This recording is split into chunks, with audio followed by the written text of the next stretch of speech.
The night comes alive with Grameenphone.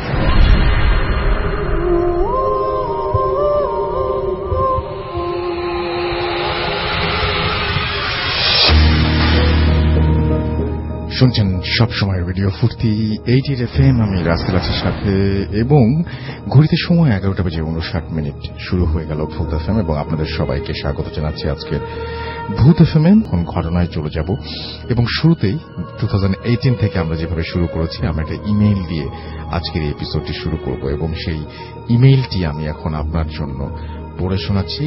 খুব ছোট্ট একটা ঘটনা, আশা করছি আপনার অনেক বেশি ভালো লাগবে। চলে যাচ্ছি ঘটনায়।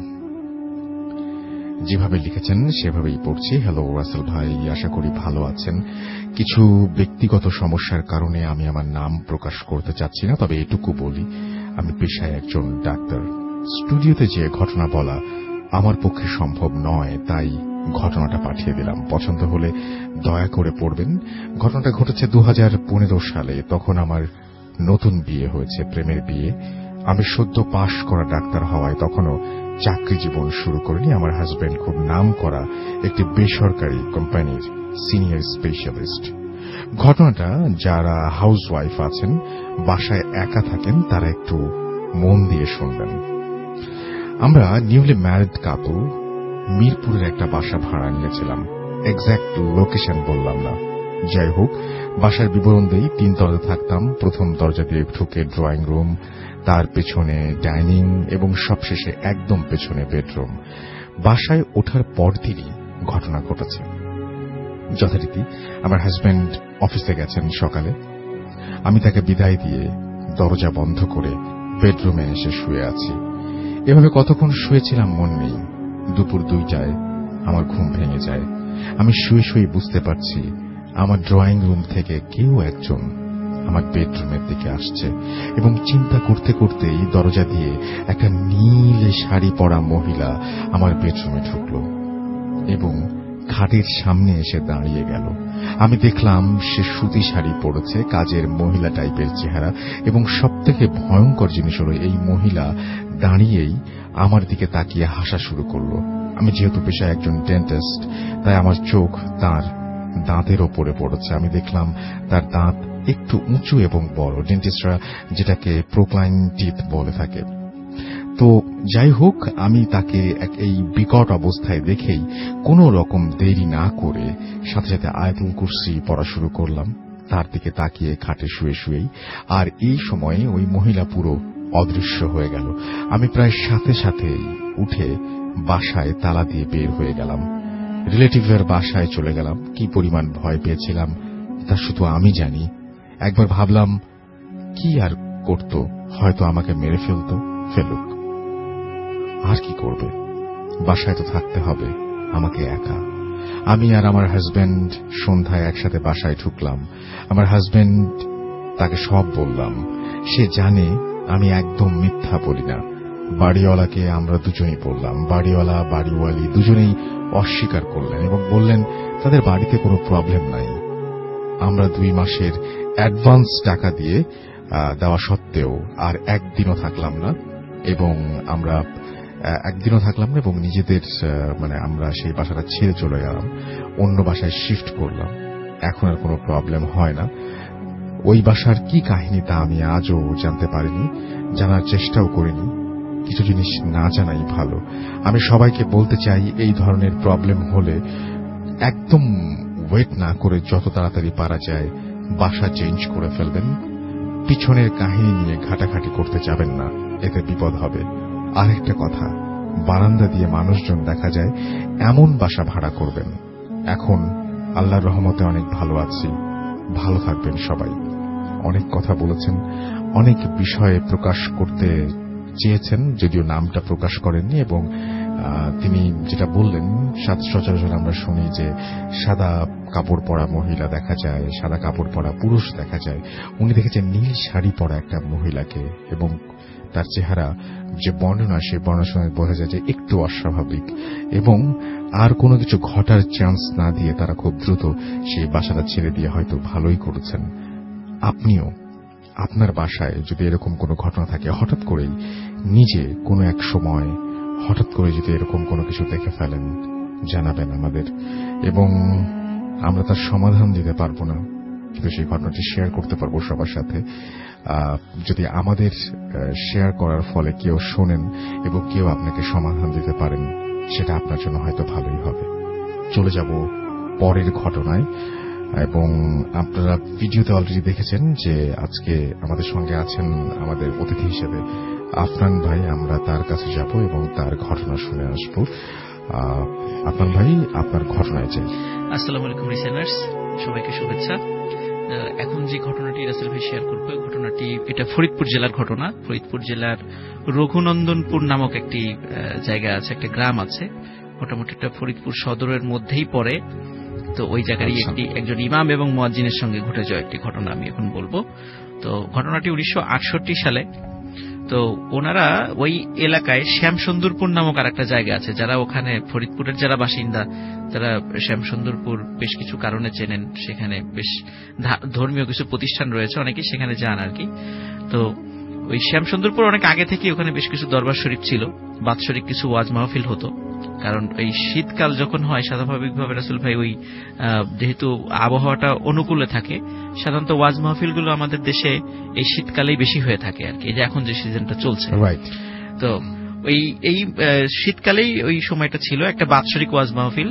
ওই রঘুনন্দনপুর যেখানে লোকাল যে একটা মসজিদ ছিল, এই মসজিদের যিনি ইমাম সাহেব ছিলেন, তো ইমাম সাহেব সাধারণত ওই মাহফিলটা পরিচালনা করতেন। আচ্ছা। আর মুয়াজ্জিন সাহেব এমনি তার সহযোগী হিসাবে যেতেন, প্রতি বছর এটা যেতেন। আর ওখানে যে মসজিদ ছিল, মসজিদের এক পাশে ইমামের জন্য একটা কামরা ছিল, মুয়াজ্জিনের জন্য আরেকটা কামরা ছিল, মানে তারা ইন্ডিভিজুয়ালি থাকতেন, ওনার ফ্যামিলিরা অন্য জায়গায় থাকতেন আর কি। আচ্ছা।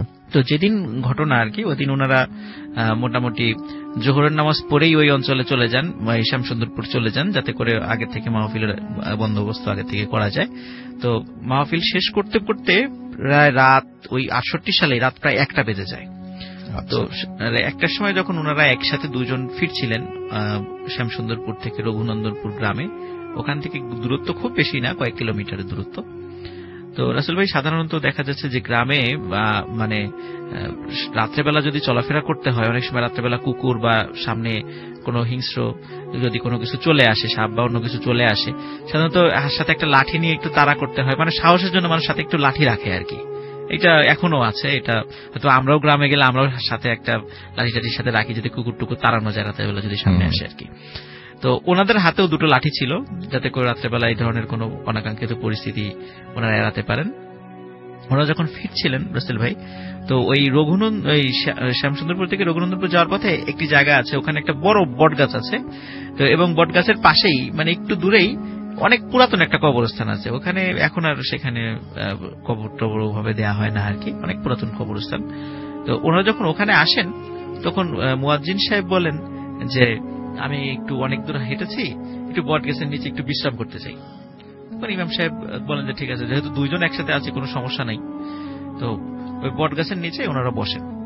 তো হঠাৎ মানে মুয়াজ্জিন সাহেব মানে খুব চিৎকার করে ওঠেন, এই আমার গায়ের উপর যেন কি যেন পড়েছে। তখন উনি খুব চমকে ওঠেন, এবং ইমাম সাহেবের হাতে আবার একটা ছোট একটা টর্চ লাইট ছিল। তো টর্চ লাইটটা উনি জ্বালিয়ে দেখেন যে ওই মুয়াজ্জিন সাহেবের শরীরে একটি সাপ পেঁচিয়ে আছে। আচ্ছা। যখন এটা দেখলেন এবং মুয়াজ্জিন সাহেবও দেখলেন, মুয়াজ্জিন সাহেব প্রথমে মনে করছেন হয়তো বট গাছে যে শিকড়, অনেক শিকড় ঝুলে থাকে, হয়তো কোনো একটা শিকড় খুলে টুলে ওনার গায়ে পড়েছে। কিন্তু যখন দেখলেন সাপ, উনি মারাত্মক ভয় পান এবং তাড়াতাড়ি করে মানে সাপের বডিতে হাত দিয়ে এক টানে সাপটা তার শরীর থেকে মানে টেনে খুলে মানে মাটিতে ফেলে দেন, এবং তার হাতে যে লাঠিটা থাকে কোনো ধরনের কোনো চিন্তা ভাবনা ছাড়াই উনি ওই লাঠি দিয়ে সাপের আঘাত করা শুরু করেন এবং সাপটাকে মেরে ফেলেন উনি। তখন ইমাম সাহেব বলেন যে আসলে রাতের বেলা এইভাবে হঠাৎ করে সাপ শরীরের উপর পড়াটাও একটা অদ্ভুত ব্যাপার, এবং সেটাকে তুমি যে মেরে ফেললে এটাও তোমার ঠিক হয়নি। এটা এইভাবে সাপ সাধারণত মানুষের গায়ের উপর পড়ে না। তখন বলে যে আসলে হুজুর আমি তো মানে মনে হয় মানে তো বুঝতে পারি নাই, মানে খুব ভয় পেয়ে গেছিলাম, তাড়াহুড়া করে মেরে ফেলছে, আসলে তো কাজটা ঠিক হয়নি।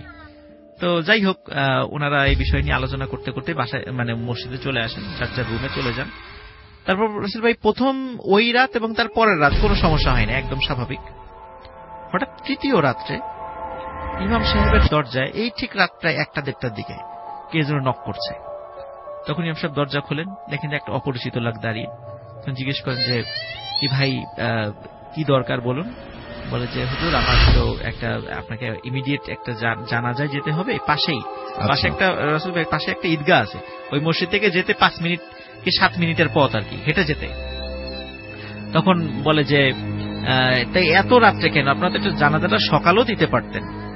বলে যে না, আসলে লাশটা 2 দিনের পুরাতন হয়ে গেছে, যার কারণে আমাদেরকে আজকে রাত্রেই যেভাবেই হোক এটাকে দাফন করতেই হবে, আপনি একটু তাড়াতাড়ি চলুন।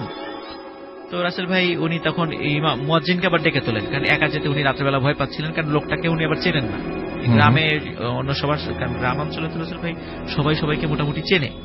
ওই লোকটা যেহেতু অপরিচিত ছিল, উনি আবার মুয়াজ্জিন সাহেবকে ডেকে উঠলেন। মুয়াজ্জিন এবং উনি একই সাথে সেখানে গেলেন। উনি বেরোনোর সময় দেখেন যে একটি গরুর গাড়ি দাঁড়ানো। বলে যে এই গরুর গাড়িতে ওঠেন, আমরা ওখানে যাবো। বলে 5-7 মিনিটের পথ, এই গরুর গাড়িতে উঠবো কেন? বলে না, গরুর গাড়িতেই উঠেন, আমরা পাঠিয়েছে, গরুর গাড়ি পাঠিয়েছে। আর রাসেল ভাই ওই সময় কিন্তু রাস্তা একদম মানে মাটির ছিল, এখন তো সম্প্রতি ওদিক দিয়ে রাস্তা পাকা হয়েছে, কিছুদিন আগেও ওইটা। আর সেই 68 সালের সময় তো বুঝতেই পারছেন কি অবস্থা ছিল ওই সময়। তো যাই হোক, ওনার গরুর গাড়িতে ওঠেন। তো ওঠার পরে ঠিক কয়েক মিনিটের মধ্যেই ওই মানে ঈদগার ওখানে চলে আসেন। দেখেন যে ওখানে বহু লোক দাঁড়ানো, এবং একজনকে ওনারা চেনেন না, মানে গ্রামের হয়ে একজনকে তো চিনবেন, ওনারা কাউকে চেনেন না। এবং সামনে একটি খাটিয়া রাখা। তো ওখানে একজন বৃদ্ধ লোক চলে আসেন তাদেরকে। বৃদ্ধ লোক ইমাম সাহেবের হাতটা ধরে সামনে নিয়ে আসেন যে আপনি এখানে দাঁড়ান, আপনি জানাজা শুরু করেন। তো রাসেল ভাই জানাজা শুরু করার আগে ইমাম সাহেব বলেন যে আমি লাশটাকে একটু দেখতে চাই, কারণ কে মারা গেছে আমি তো আমার পরিচিত কেউ কিনা। তখন মুখটা সরানো হয় রাসেল ভাই, দেখেন এত সুন্দর একটা বাচ্চা ছেলের চেহারা, বাচ্চা বলতে হয়তো আমাদের 7-8 বছর বয়স এরকম, বা 8-10 বছর বয়স এরকম একটা চেহারা, অত্যন্ত সুন্দর চেহারার একটা বালকের লাশ। এবং আরো অদ্ভুত ব্যাপার রাসেল ভাই, মাথা থেকে গলা পর্যন্ত মনে হচ্ছিল এটা মানুষ, কিন্তু উনি অদ্ভুত খেয়াল করছিলেন, অদ্ভুত ব্যাপার সেটা হচ্ছে গলার নিচ থেকে পা পর্যন্ত মনে হচ্ছিল এটা মানুষের কোনো পাটা এগুলা কিছু নাই, মানে এই ঠিক সাপের মতো, একটা মোটা সাপ যেরকম মানে আস্তে আস্তে নিচ দিকে লেজের মতো হয়ে গেছে ওরকম। তখন উনি বলেন যে আপনার এটা কি হয়? তখন মুরব্বী বলেন যে এটা আমার ছেলে হয়, কিন্তু ওর পা বা হাত এরকম কেন? বলে ওর ঠিকই আছে, আপনি হয়তো বা ভুল দেখছেন, আপনি জানাজা শুরু করেন। তখন রাসেল ভাই জানাজা শুরু করানো হয়। জানাজা শুরু করার পরে জানাজা শেষ হয়। জানাজা শেষের পর তখন মানে ইমাম সাহেবকে ওই বৃদ্ধ লোকটা বলেন যে আজকে তো আমার সন্তানের জানাজা হলো, আপনি আরো 2টো জানাজা পড়ার জন্য প্রস্তুত থাকেন, আরো 2টা জানাজা পড়াতে হবে, খুব শীঘ্রই আপনাকে আমরা ডাকবো। তখন এই কথার কোনো মর্মার্থ বুঝতে পারেন নাই। হঠাৎ করে ইমাম সাহেব দেখেন যে আশেপাশে কোনো লোক নাই, শুধু ওই বৃদ্ধ লোক, ওই খাটিয়াটা এবং 4 জন লোক দাঁড়ানোর সাথে, আর মুয়াজ্জিন ছাড়া আর কোনো লোক নাই, যে হাজার হাজার লোক কোথায় গেল। তখন মুয়াজ্জিনকে বলতেছে ইমাম সাহেব যে এই মুয়াজ্জিন সাহেব দেখেন তো আশেপাশে এত লোক ছিল, কোথায় গেল? মুয়াজ্জিন বলছে কই, আশেপাশে তো সব লোকই আছে, আমি তো সবাইকে দেখছি। তখন ইমাম সাহেব বুঝতে পারেন নিশ্চয়ই কোনো একটা অদ্ভুত ধরনের কোনো ঘটনা তাদের সাথে ঘটছে। তখন বুঝতে পারেন, তার আগ পর্যন্ত কিছুই ধরতে পারেন নাই। তো ওনারা ওখান থেকে চলে আসেন রাসেল ভাই, ওই গরুর গাড়িতে করেই আবার তাদেরকে নামিয়ে দেওয়া যাওয়া হয়। তো গরুর গাড়ির যিনি বসেছিলেন সামনে, মানে কোনো কথা তাদের সাথে কোনো কথা বলেন নাই, জাস্ট উঠেছেন, মসজিদে নামিয়ে চলে গেছেন, কোনো কথা বলেন নাই যে উনি কে। এবং ওই লোককেও যারা চেনে না, গ্রামের যারা ওই সময় গরুর গাড়ি চালাতেন সবাইকে চেনে, কিন্তু ওই লোককেও চেনে, সবাই মানে অপরিচিত। তো রাসেল ভাই এর কিছুদিন পরে, যেহেতু ওই সময় তো একটু ওয়াজ মাহফিলের সময় ছিল, আর একটা জায়গায় ইমাম এবং মুয়াজ্জিনের একটা দাওয়াত পড়ে ওয়াজ মাহফিলে। তো ওনারাও সেখানে যান। সেখানে যাওয়ার পরে ওখান থেকে ফিরতে ফিরতে রাত 2টো বেজে যাচ্ছিল, কিন্তু রাসেল ভাই ওই গ্রাম থেকেও ফিরে আসার পথ কিন্তু ওই রঘুনন্দনপুর ওনার যেখানে ওই মসজিদটা ছিল, পথ একটাই, এবং ওই পথে আসতে গেলে ওই সেই বটগাছ ওটা পার হয়েই আসতে হয়। তো ওই বটগাছের কাছে যখন ওনারা চলে আসেন, তখন হঠাৎ মুয়াজ্জিন সাহেব বলেন যে আমার শরীরের উপর পানি পড়ছে কোথা থেকে? ইমাম সাহেব জিজ্ঞেস করেন, ইমাম সাহেবকে বলেন যে পানি কোথা থেকে পানি পড়বে? বলেন দাঁড়ান তো দেখি কোথা থেকে পানি পড়ে। তো ইমাম সাহেবের হাতে যে ছোট টর্চ লাইটটা ছিল, উনি আবার ওটা উপরের দিকে, গাছের উপরের দিকে রাসেল ভাই ধরেন যে কোথা থেকে। এখন দেখেন যে গাছের উপরে 2টো লোক বসে আছে। এতটুকুই উনি শুধু বলতে পেরেছেন। তারপরে উনি ইমাম সাহেব আর কিছু বলতে পারেন, কারণ ইমাম সাহেব ওখানে সেন্সলেস হয়ে পড়ে যান। ওনার যখন সেন্স ফিরেছে রাসেল ভাই সকালবেলা, যখন সকালবেলা ওই মসজিদের ইমামও নাই, আজানও কেউ দেয় নাই, মুয়াজ্জিনও নাই, সবাই বলে কি ব্যাপার, ঘটনা কি, মসজিদের সকাল ফজরের নামাজে আজানও হলো না, ইমাম সাহেবও নাই, কোথায় গেল? সবাই তখন মুসল্লিরাই আজান দিয়ে নামাজ পড়ে ওনাদের দুজনকে খুঁজতে বের হন। তখন আসলে দেখা যায় ইমাম সাহেব ওই বট গাছের নিচে সেন্সলেস হয়ে পড়ে আছেন, আর মুয়াজ্জিন সাহেব ওই বট গাছের অনেক উপরের একটা ডালে গলায় দড়ি দিয়ে ঝুলছেন। এই দৃশ্যটা গ্রামের লোকজন ওখানে গিয়ে দেখে। ওখানে গিয়ে দেখার পরে তখন সবাই বুঝতে পারে যে এটা কোনোভাবে একটা মানুষের পক্ষে অত উঁচুতে গিয়ে দড়িতে ঝুলে ফাঁস নেওয়া সম্ভব নয়, এটা নিশ্চয়ই কোনো প্যারানরমাল ঘটনা। যখন ইমাম সাহেবের জ্ঞান ফেরানো হয় তখন উনি খালি অতটুকুই বলেন, আমি দেখেছি দুটো লোককে ওই ডালের উপর বসে থাকতে, এরপরে কি হয়েছে আমি আর কিছু জানি না। তো রাসেল ভাই, ইমাম সাহেব তো মুয়াজ্জিন সাহেব মারা গেলেন, ওনার যথারীতি দাফন কাফন সম্পন্ন হলো। তো এরপরে রাসেল ভাই কিছুদিন পরে একই রকম ভাবে হঠাৎ ওইখান মুয়াজ্জিন সাহেবের ফ্যামিলি ওইখানে থাকতেন না, অন্য জায়গায় থাকতেন। কিছুদিন পর হঠাৎ করে খবর আসলো, ওইখানে বলতে পাশেই আর কি, ওই মসজিদের একটু দূরে আর কি। তো হঠাৎ করে খবর আসলো যে ওই মুয়াজ্জিন সাহেবের ওয়াইফও, ওনাদের কোনো সন্তানাদি ছিল না, শুধু হাজবেন্ড ওয়াইফ ছিলেন, তো ওই ওয়াইফও গলায় মানে ফাঁস লাগিয়ে সুইসাইড করেছেন। কেন করেছেন বা কি কারণে এরকম কোনো মানে তথ্যই পাওয়া যায় না, মানে কি কারণে করেছেন। এখন রাসেল ভাই যদি মনে হতো যে ঘটনাটা এইখানে শেষ হলে হয়ে যেত, যে হয়তো বা জিনেদের সাথে কোনো একটা ঘটনা ঘটেছে, যাই কারণে জিনের হয়তো বা প্রতিশোধ নিয়েছেন, কিন্তু রাসেল ভাই ঘটনা আসলে আর একটা জায়গায় ঘটে। সেটা হলো এই বট গাছের নিচ দিয়ে এরপরে বা ওই এলাকায় প্রায় আধা কিলোমিটারের মধ্যে রাতের বেলা মানে গভীর রাত্রে যেই আসা যাওয়া করতো এই মুয়াজ্জিন সাহেবের ওয়াইফকে দেখতো। তো দেখতো যে উনি হয় বট গাছের নিচে বসে আছেন বা ওদিক দিয়ে হাঁটাহাঁটি করছেন, মানে কাউকে ভয় দেখাচ্ছেন বিভিন্ন ভাবে, মানে বিভিন্ন মানে হালতে বিভিন্ন মানুষকে ভয় দেখানো শুরু করে। তো মানুষজনের মধ্যে একটা আতঙ্ক সৃষ্টি হয়ে যায় যে এইভাবে তো চলতে পারে না, কোন একটা ব্যবস্থা। বিভিন্ন জায়গা থেকে ওঝা তান্ত্রিক নিয়ে আসা হয়, কিন্তু এর কোনো সলিউশন হচ্ছিল না। সবাই রাতের বেলায় যে এরকম বিভিন্ন ভাবে দেখত মানে তাদেরকে। আর ওই সময় তো রাসেল ভাই মানে গ্রাম অঞ্চল তো অনেক ঝোপঝাড় ছিল, এখন তো অনেক এখন যেমন সময় আলো টালো হয়ে গেছে, ওই সময় তো এতটা ছিল না। তো মানুষের মধ্যে ওই আতঙ্কও খুব বেশি কাজ করত। তো বিভিন্ন জায়গা থেকে ওঝা কবিরা যে সেইটা সলভ করার চেষ্টা করা হয়, কিন্তু কোনো সলভ হচ্ছিল না। এর মধ্যে রাসেল ভাই ওই গ্রামে এক পাগলের আবির্ভাব ঘটে। তো এই পাগলটা মানে এমন ছিল যে সে আবার 5 ওয়াক্ত নামাজ পড়তো, কিন্তু মানে পাগলামি করতে এমন ভাবে যে মানুষদেরকে বিভিন্ন ভাবে গালিগালাজ করতো যে তোরা নামাজ পড়িস না কেন, কেন এটা করিস না, ভালো কাজ করিস, এইভাবে মানুষ তাকে পাগল বলতো। তো এই পাগলটা একদিন ওই গ্রামের ইমাম সাহেবকে বলেন, ওই যে সেই ইমাম সাহেব, ওনাকে বলেন যে তোদের এই গ্রামে তো এই সমস্যাটা সৃষ্টি হয়েছে, এটা মানে সমাধান করতে হবে, সেটা সমাধান আমি করতে পারবো, চল আমরা রাতের বেলা একদম যেদিন আরো গ্রামবাসীদেরকে সাথে নিয়ে যেদিন পূর্ণিমার রাত, ওই দিন আমরা ওই মহিলার কবরের কাছে যাবো, সুইসাইড করার পর যেখানে কবর দেওয়া হয়েছে, ওই যে রাসেল ভাই যে পুরাতন যে কবরস্থানটার কথা বলেছিলাম, তো ওই কবরস্থানের কাছে যাব।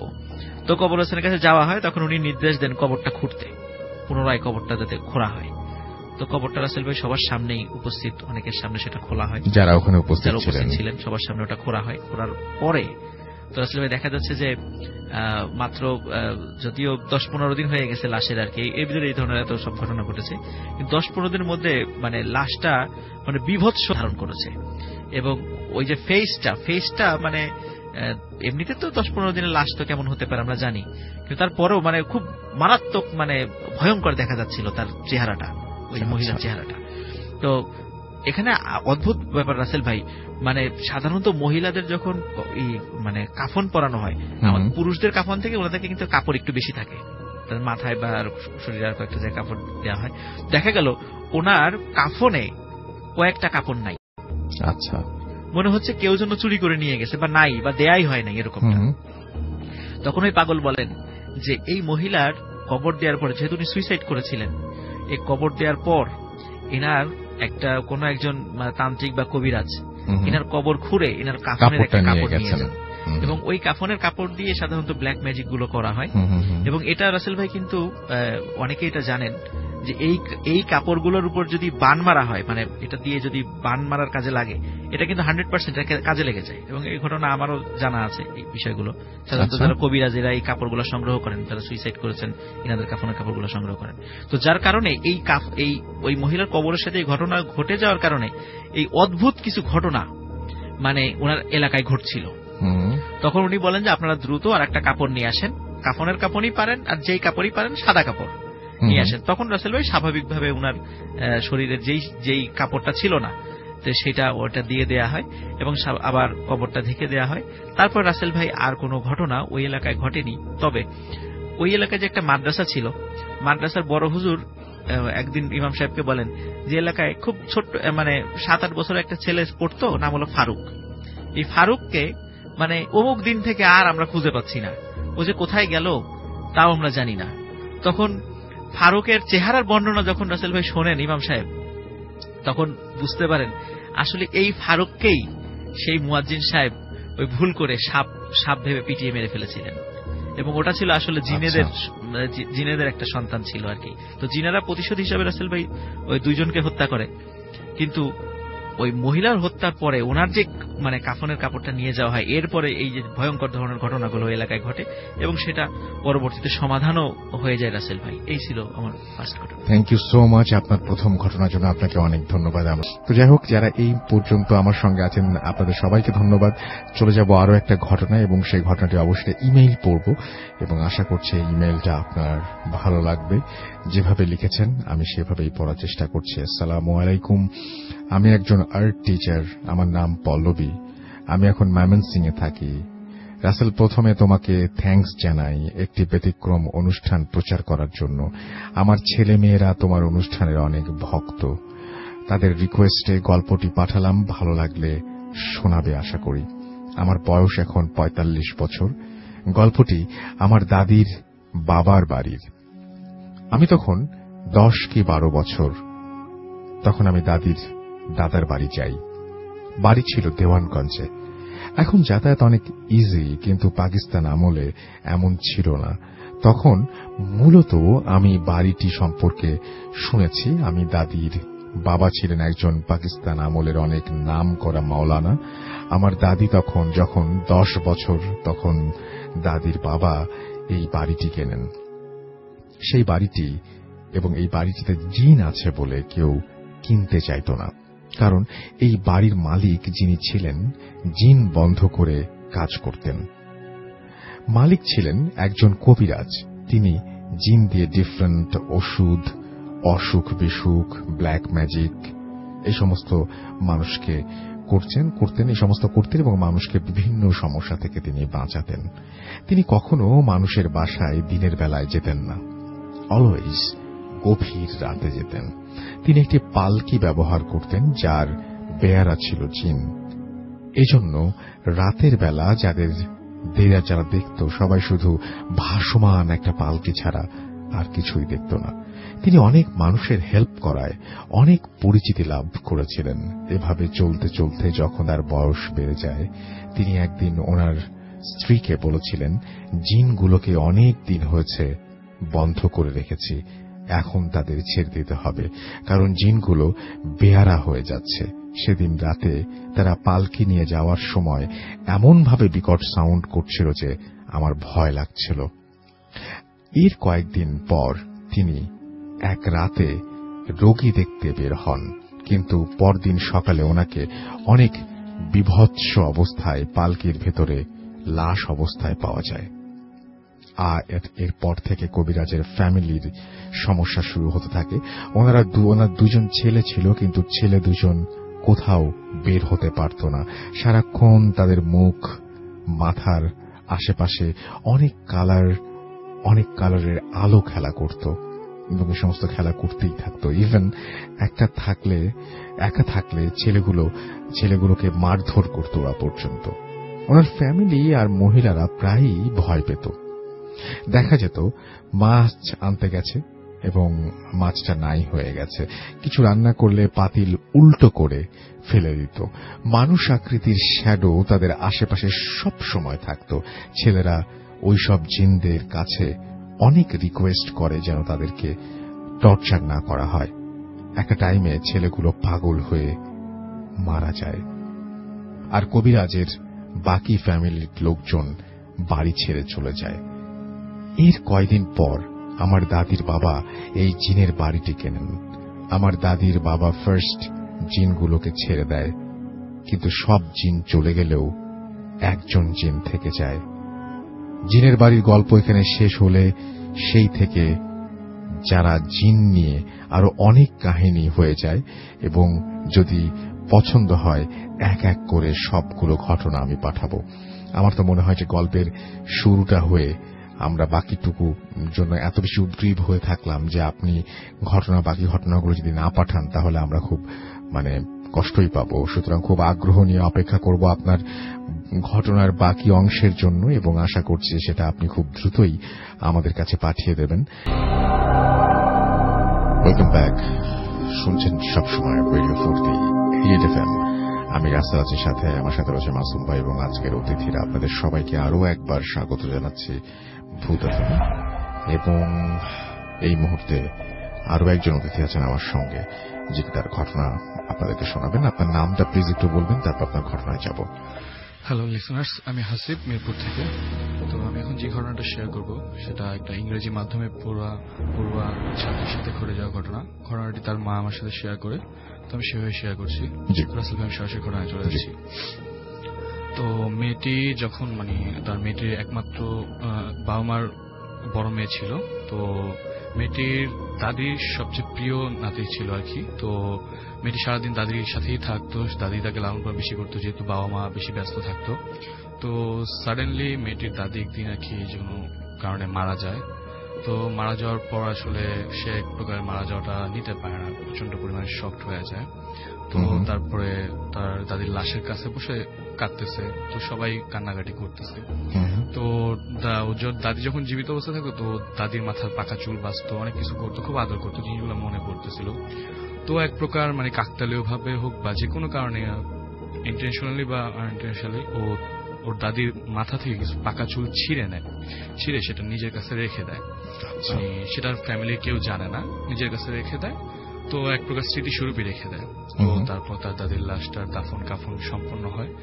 তো যেদিন রাতে সম্পন্ন হয়, তো সেদিন রাতে হঠাৎ সাডেনলি যেটা ঘটে যে মেয়েটির মা যখন রাতে তো সবাই জাগনা দোয়াদুর করতেছে, তো মেয়েটির মা এক প্রকার ওয়াশরুমে যাওয়ার জন্য ওঠে। তো তাদের রুমটার মধ্যে আসলে মার রুম থেকে যাওয়ার পথে মেয়ের রুমটা ডান পাশে পড়ে, সোজা ওয়াশরুমটা। তো দেখে রুমের দরজাটা খোলা, তো দেখে রুমে ঢুকে দেখে যে তার বড় মেয়ে নেই, ছোট মেয়ে ঘুমিয়ে আছে। তো এক প্রকার একটু ঘাবড়া যায় কি ব্যাপারে, এর মধ্যে তো খুঁজতে শুরু করে আশেপাশে। তো খুঁজে না পায়া দেখে যে তাদের মেইন গেটটা, যেটা উপরে যাওয়ার গেটটা, তো উপরে যাওয়ার গেটটা খোলা। তো উনি ওই গেটটা খুলে উপরের দিকে একটু যে যখন ছাদের দিকে যেয়ে দেখে যে ছাদের যে রেলিংটা, সেই রেলিং এর উপর তার মেয়ে শুয়ে আছে। তো এই জিনিসটা তার মা হঠাৎ করে, এমনিতেই তার শাশুড়ি মারা গেছে, তার উপরে অবস্থা দেখে চিৎকার চেঁচামেচি করে, কিন্তু যে অবস্থায় শুয়ে আছে ও যদি কোনো এক সাইডে মুভ করে তাহলে পড়ে যাবে, কোনো একদিকে মুভ করার মতো জায়গা নেই। তো তারপরে তার মা তার বাবাকে ডাকে, সব বাসার ফ্যামিলি আরো লোকজন থাকে, তারা নিয়ে নিচে নামায় নিয়ে আসে। তো মেয়েটা তখন সেন্সলেস ছিল। তো যখন সেন্স আসে, ওকে জিজ্ঞেস করে অনেকভাবে যে কেন, কোথায়, কিভাবে উপরে গেছো, ঠিক আছে, ও কিছু বলতে পারে না। তো পরদিন যেটা হয়, তারপর দিন থেকে যে রাসেল ভাই যেটা বললাম যে মেয়েটা ছিল ইংরেজি মাধ্যমের ছাত্রী, তার উপর আবার ও লেভেলের স্টুডেন্ট, তো ও ছোটবেলা থেকে ইংরেজি মাধ্যমে পড়তো। তো পরদিন থেকে যেটা হয় যে তার মৃত দাদির যে চলাফেরা, কথাবার্তা সবকিছু তার মধ্যে ধারণ হয়ে যায়, এক প্রকার একই রকম হয়ে যায়। কিন্তু সেটা ওই মেয়েটার পক্ষে এক প্রকার ইম্পসিবল, কারণ সে ছোটবেলাতে ইংরেজি মাধ্যমে পড়া বড় হয়েছে, এবং আঞ্চলিক তার দাদির আঞ্চলিক কথা ভুলেও তার মধ্যে আসতো না, আর সব দিক দিয়ে একটা মডার্ন মেয়ে ছিল। তো ফ্যামিলির লোকজন যে দেখে যে ওর মৃত দাদির শাড়ি কাপড়গুলা পরতেছে, এবং ঠিক একটা গ্রাম্য মহিলার যেভাবে শাড়িটা পরে সেভাবে পরতেছে, তারপর পান খাচ্ছে, তারপরে অন্যান্য এমন কিছু জিনিসগুলো যেগুলো তার দাদি করতো জীবিত অবস্থায় থাকাকালীন। তো সেই জিনিসটা এক প্রকার তার বাবাকে যখন তার মা বলে, তখন তার বাবা মনে করে যে হয়তোবা দাদির অনেক আদরে মেয়ে ছিল, দাদির আদরে নাতি ছিল, সেই জন্য হয়তোবা এই জিনিসগুলো আর কি ও মানতে পারতেছে না, এরকমটা হইতেছে। কিন্তু তার মা যেহেতু দেখতেছে স্বাভাবিক হচ্ছে না, তো এক পর্যায়ে তো এরকম ভাবে রাতে ঘুরতে থাকে। তো প্রতি রাতে যেটা হয়, তার মা রান্নার রুম থেকে হাড়ি পাতিলের থ্রো করলে যেরকম একটা শব্দ হয় না, একটা মানুষ জোরে থ্রো করলে সেরকম শব্দ অনেক বিকট আকারে, এবং সেটা মানে রিপিটলি হতেই আছে। তো যখন তার মা উঠে যায় রান্নার রুমের দিকে, তখন কি হচ্ছে সবকিছু গুছানো পাচ্ছে আগের মতো। তো এরকম হয়। তো একদিন রাতে মোটামুটি 12টা-1টার মতো বাজে, তো তার মা ওয়াশরুমের জন্য উঠে। তো মেয়েটি আবার ওয়াশরুমের, তার মেয়েটি যে বড় মেয়েটি, সে ওয়াশরুমের মিররের মধ্যে তার মুখ ধোয়ার জন্য আর কি দাঁড়ায়। তো এক পর্যায়ে দাঁড়ায় সে মুখ ধুইতেছে। তো তার মা যখন পিছন থেকে ওয়াশরুমের সামনে আসে, তাকে আর দেখে তার মেয়ে ঠিকই মুখ ধুচ্ছে, কিন্তু বাট হঠাৎ করে তার মিররের অপর সাইডে দেখে যে তার সেই দাদি দাঁড়ায় আছে, এবং ঠিক ওই একইভাবে। এটা দেখে উনি এক প্রকার চিৎকার দিয়ে উঠার পরে তো এই জিনিসটা আবার তার বাবারে বলে যে দেখো এরকম এরকম হইতেছে, তোমার মেয়ে তো দেখো জায়গা থাকলে যখন এটা করতেছে এটা তো সম্ভব না, তোমার মেয়ে কখন এরকম ইয়ে করে নাই। তো তার বাবা এই প্রবলেম গুলো দেখার পর এক প্রকার মানে সে তো যেহেতু তখন সাইকোলজিস্টের কাছে দেখায়, তিনি চিন্তা করে যে মাল্টিপাল পার্সোনাল ডিসঅর্ডার যেটাকে বলি আমরা, একটা ক্যারেক্টার থেকে আরেকটা ক্যারেক্টার ঢুকে যাও। তো তার বাবা সেটা মনে করে সাইকোলজিস্ট দেখায়। তো সাইকোলজিস্ট যেটা হয় যে তাকে নর্মালি বলে যে না সব ঠিক আছে, তো কিছু স্লিপিং মেডিসিন দেয়, তো তাকে মানে ঘুম পাড়ে রাখার জন্য। হয়তো তার বলে যে সবটা নিতে পারে না, হয়তো এরকম হচ্ছে। তো সেদিন রাতে বাসায় নিয়ে আসে। বাসায় নিয়ে আসার পর সে মেয়েটি যথারীতি তার ছোট বোনের সাথে ঘুমাতো। তো একদিন সে ওদিন রাতেই মেয়েটি উঠে বিছানায় বসে কাঁদতেছে। তো তার ছোট বোন যেহেতু তার পাশে ঘুমাইতো, তো ছোট বোন উঠে জিজ্ঞেস করতেছে, মানে উঠা কাদা অবস্থায় যে আপু কি হয়েছে কি হয়েছে। ঠিক ওই মুহূর্তে সে তার ছোট বোনের গলা চেপে ধরে, এক প্রকার মানে চিল্লাইতে থাকে তার ছোট বোন। হঠাৎ করে কাঁদতেছিল মধ্যে গলা চেপে ধরে। তো আওয়াজ শুনে ওই পাশের রুম থেকে ওর মা বাবা তোরে ছুটে আসে, এসে দেখে এই অবস্থা। তো তার ছোট বোনকে কোনোভাবে নিয়ে যায়, কিন্তু যখন ওরে ধরতে যায় বাঁচানোর জন্য, মা বাবার এক প্রকার ঝাড়া মারে এবং তুই তোকারি করা শুরু করে। এটা মানে তার গায়ে এত পরিমাণ শক্তি চলে আসে আর কি। তো ছাড়া মারে, তারপরও অনেক কষ্টে তারা তার ছোট মেয়েকে নিয়ে তাদের রুমে চলে যায় এবং ওই মেয়েকে রুম আটকে রেখে দেয়। কোনোভাবে রাতটা পার করে এভাবে।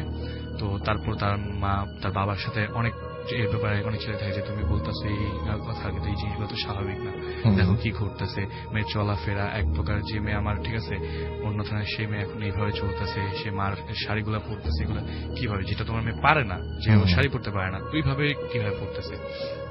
তো এক পর্যায়ে এভাবে চলতে থাকে। তো প্রতিদিন রাতে যেটা ঘটতে থাকে রাসেল ভাই, যে মিররে মেয়েটা ঠিকই থাকে, কিন্তু মেয়েটার অপর সাইডে মিররে মেয়েটার চেহারা থাকে না, সে তার মৃত দাদিকে দেখতে পায় এবং মেয়েটার মাও সেটা বারবার দেখে। তো এমন অবস্থা যখন ঘটতে থাকে, তখন তার মা এক প্রকার তার বাবাকে না জানায়। তো এর মধ্যে রাসেল ভাই একটা জিনিস মিস হয়ে গেছে, যেটা হলো যে একদিন রাতে যেটা হয় যে মেয়েটা যখন ওয়াশরুমে যায়, তো তার মা তো প্রতি রাতে তাকে ফলো করতে এরকম অবস্থা থাকার কারণে। তো ওয়াশরুমে একদিন মেয়েটা যায়, তো লাইটটা যেহেতু জ্বলে, দরজার নিচ দিয়ে দেখা যায় লাইট জ্বলছে, ওয়াশরুমে ঢুকে মেয়েটা। তো তার মা অপেক্ষা করতে থাকে যে কি হয়। তো ওয়াশরুমে প্রায় হাফ এন আওয়ার উপর হয়ে যায় তো ভাই। তো মেয়ের মাটা উঠে দেখে তার মেয়ে রুমে নাই, ওয়াশরুমে। তো ওয়াশরুমে দরজা নক করতে থাকে। তো নক করে কোনো রেসপন্স পায় না, প্রায় এক প্রকার জোরে নক করতে থাকে। তো তার বাবাও উঠে আসে, তো সবাই নক করতে থাকে, কোনো রেসপন্স পায় না। তো কিছুক্ষণ পর হঠাৎ করে ওয়াশরুমের লাইটটা নিভে যায়, আপনি ইচ্ছায় বাইরের সুইচ থাকে কিন্তু ভিতর থেকে নিভে যায়। তো এটা হয়তো বা শর্ট সার্কিট হইতে পারতো, বাট যখন রুমের দিকে যায়, রুমের দিকে চেয়ে দেখে যে তার মেয়ে বিছানাতেই আছে। তো এটা দেখে আর সে মানে তখন তার বাবারে বলে যে আমি মাত্র দেখছি যে ও তো এরকম ওয়াশরুমে গেছে, এতক্ষণ কিভাবে মানে এইভাবে কিভাবে চলে আসছে, ঠিক আছে। এই ঘটনায় রাত পারা যায়। মেয়েটার মেয়ের বাবাকে এরপর আর তার এই ব্যাপারে কোনো সাজেশন হয় না। মেয়েটার মা একটা যারা জিন সাধনা করে ওরকম একটা হুজুরকে নিয়ে আসে, মেয়ের বাবার অবর্তমানেই, যেটা না জানে। তো নিয়ে আসার পর সেই হুজুরটা আসার পরে প্রায় 30 মিনিটের মতো একটা তদবির করে, এক গ্লাস পানি নেয়, নিয়ে তদবির অনেকক্ষণ করার পরে বলে যে যিনি মারা গেছেন, ঠিক আছে, তো তার কিছু একটা অংশ আপনার মেয়ের পড়ার টেবিলের একটা বইয়ের ভিতরে আছে। তো বলার সাথে সাথে মানে হুজুর নিজেই উঠে যে তো তার ড্রয়ার থেকে একটা বই বের করে রাসেল ভাই যেই চুলগুলা তার দাদির মাথা থেকে ছিঁড়ছিল, সেই চুলগুলা বইয়ের পাতার মধ্যে একসাথে 3-4টা চুল পায়। তখন বলে যে এই জিনিসগুলা মৃত মানুষের, তো এই জিনিসগুলা মৃত মানুষের চুলগুলা রাখার কারণে এই ঘটনাগুলো ঘটতেছে। কারণ কি, মানুষ মরে যাওয়ার পর তার প্রাপ্যের হিসাব যেরকমই হোক, সেটা তার সম্পূর্ণ শরীর এবং প্রত্যেকটা জিনিসের হিসাব হবে। কোনো জিনিসই মানে দাফনের বাইরে নেওয়া যাবে না। তো এক প্রকার যখন নিয়ে যায় তো সে বলে যে এটা থেকে মানে এই প্রবলেমটা সলিউশন পেতে হলে তো ওই চুলগুলাকে একটা নির্দিষ্ট সময়ে সে মেয়েটার মাধ্যমেই তার ওই দাদির কবরের মধ্যে দাফন করতে বলা হয়। তো মেয়েটার সাথে একটা নির্দিষ্ট সময়, মেয়েটা অবশ্যই ওই সিচুয়েশনটা করার জন্য রাজি হচ্ছিল না।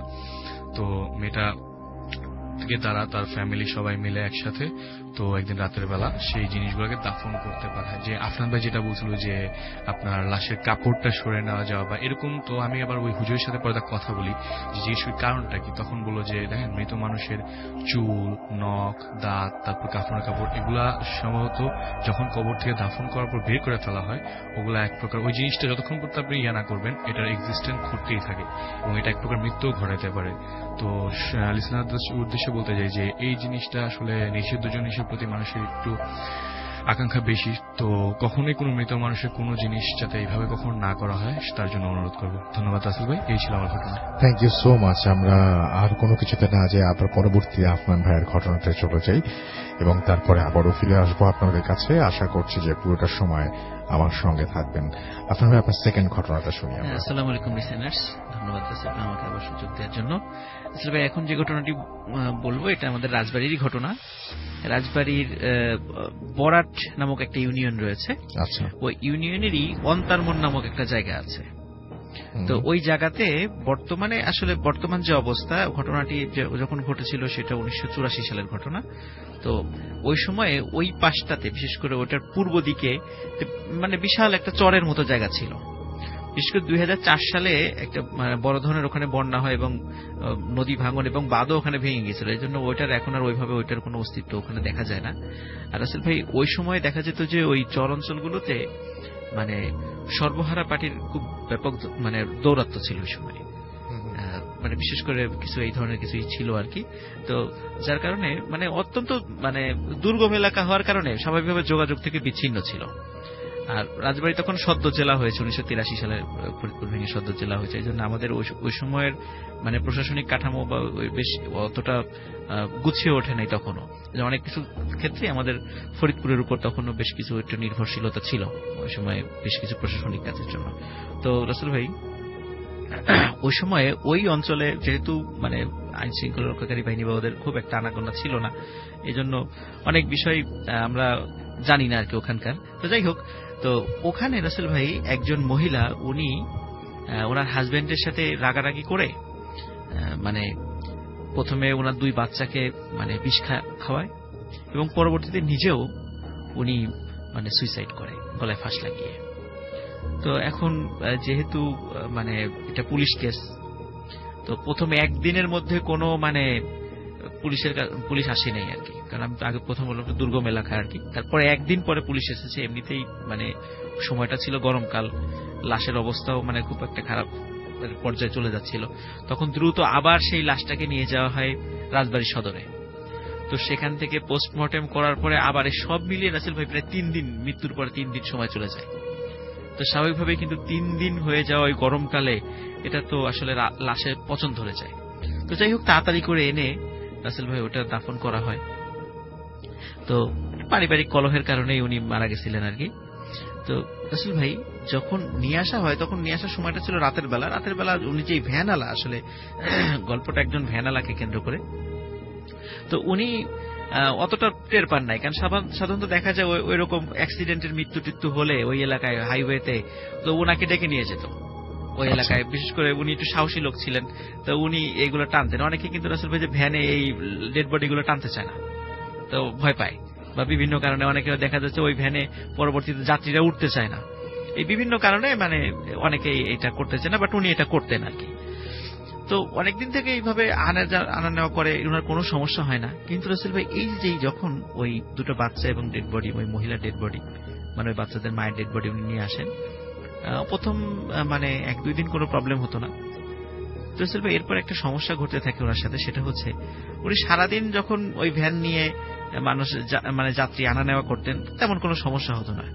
কিন্তু সমস্যা হতো রাসেল ভাই ঠিক সন্ধ্যার পর থেকেই। ওনার কাছে মনে হতো যে এই মানে ভ্যানে এত ভারী কোনো বোঝা আছে, উনি টানতেই পারছেন না, অথচ কিন্তু ভ্যান ফাঁকা, উনি কিছুতেই ভ্যান টানতে পারে না। তো উনি এই সমস্যার যে সমাধান কিছুতেই করতে পারছেন না। ভ্যানে কোনো সমস্যা নাকি, কেন রাতের বেলায় শুধু এই সমস্যা কেন হয়, এটা উনি কিছুতেই ফাইন্ড আউট করতে পারে না।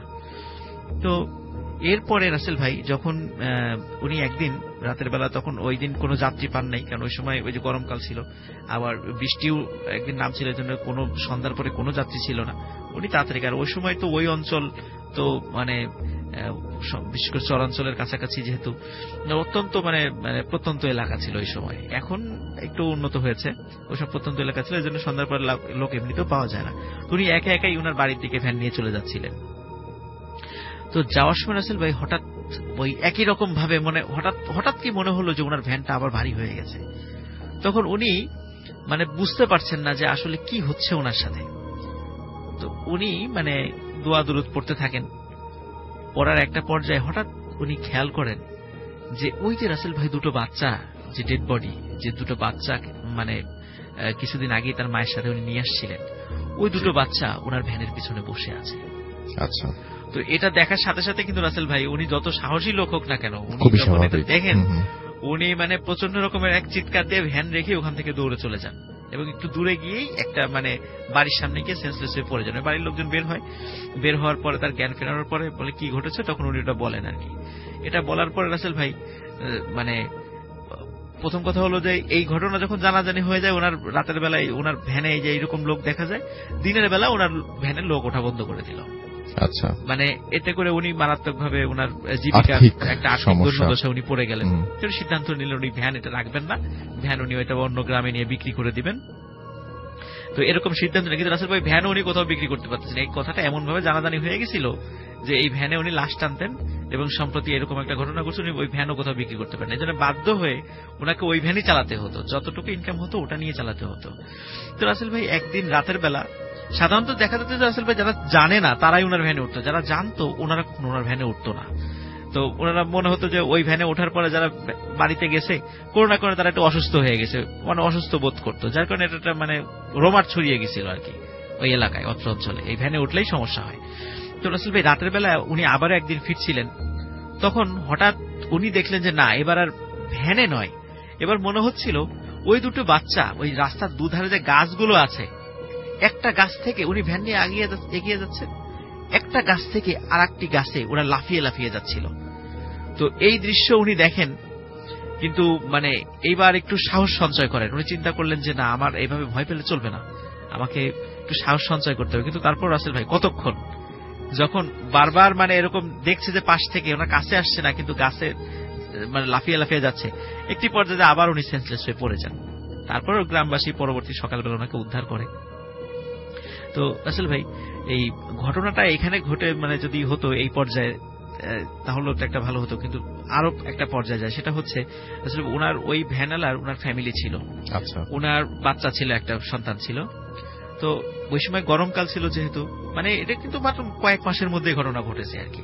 তো গরমকাল ছিল যেহেতু, তো উনি রাতের বেলা ওই দিন প্রচন্ড গরম পড়েছে, তো ওনার ওয়াইফ, বাচ্চা খুব কান্নাকাটি করছিল, ঘুমাতে পারছিল না। ওনার ওয়াইফ বলে যে তুমি বাচ্চাকে কোলে নিয়ে একটু বাইরে থেকে একটু হাঁটাহাঁটি করো, যাতে করে বাচ্চাকে একটু ঘুম পাড়ানো যায়, বাইরে বাতাস আছে, চরাঞ্চলে তো একটু বাতাস টাতাস আছে আর কি, তো তুমি একটু ঘুম পাড়ায় তুমি ঘরে নিয়ে আসো। তো উনি বাচ্চাকে কোলে নিয়ে একটু বাইরে একটু হাঁটাহাঁটি করতে চান রাসেল ভাই। কিন্তু হাঁটাহাঁটি যখন রাসেল ভাই বাসা থেকে বের হয়েছে, তখন দেখছে দূরে ওই যে রাসেল ভাই মহিলাটা এবং ওই যে দুইটা সন্তান, উনি দেখতে পাচ্ছে দূরে ওই মহিলা এবং তার দুইটা সন্তান নিয়ে ওই মহিলা দাঁড়িয়ে আছে। আচ্ছা। এবং কোনো কথা বলছে না, শুধু ওনার দিকে তাকিয়ে আছে। আচ্ছা। তো মনে হচ্ছিল হয়তো বা কিছু বলতে চায়, কিন্তু রাসেল ভাই যখন উনি এই দৃশ্য দেখেছেন, উনি দ্রুত ওনার সন্তানকে নিয়ে ভিতরে চলে আসেন। তো ভিতরে আসার পরে দেখেন যে ওনার সন্তান ঘুমিয়ে গেছে। কিন্তু রাসেল ভাই সকালে যখন মানে ওনার সন্তানের কাছে উনি যান, দেখেন যে না, ওনার সন্তান আসলে মানে আর জীবিত নাই, ওনার সন্তান মারা গেছে।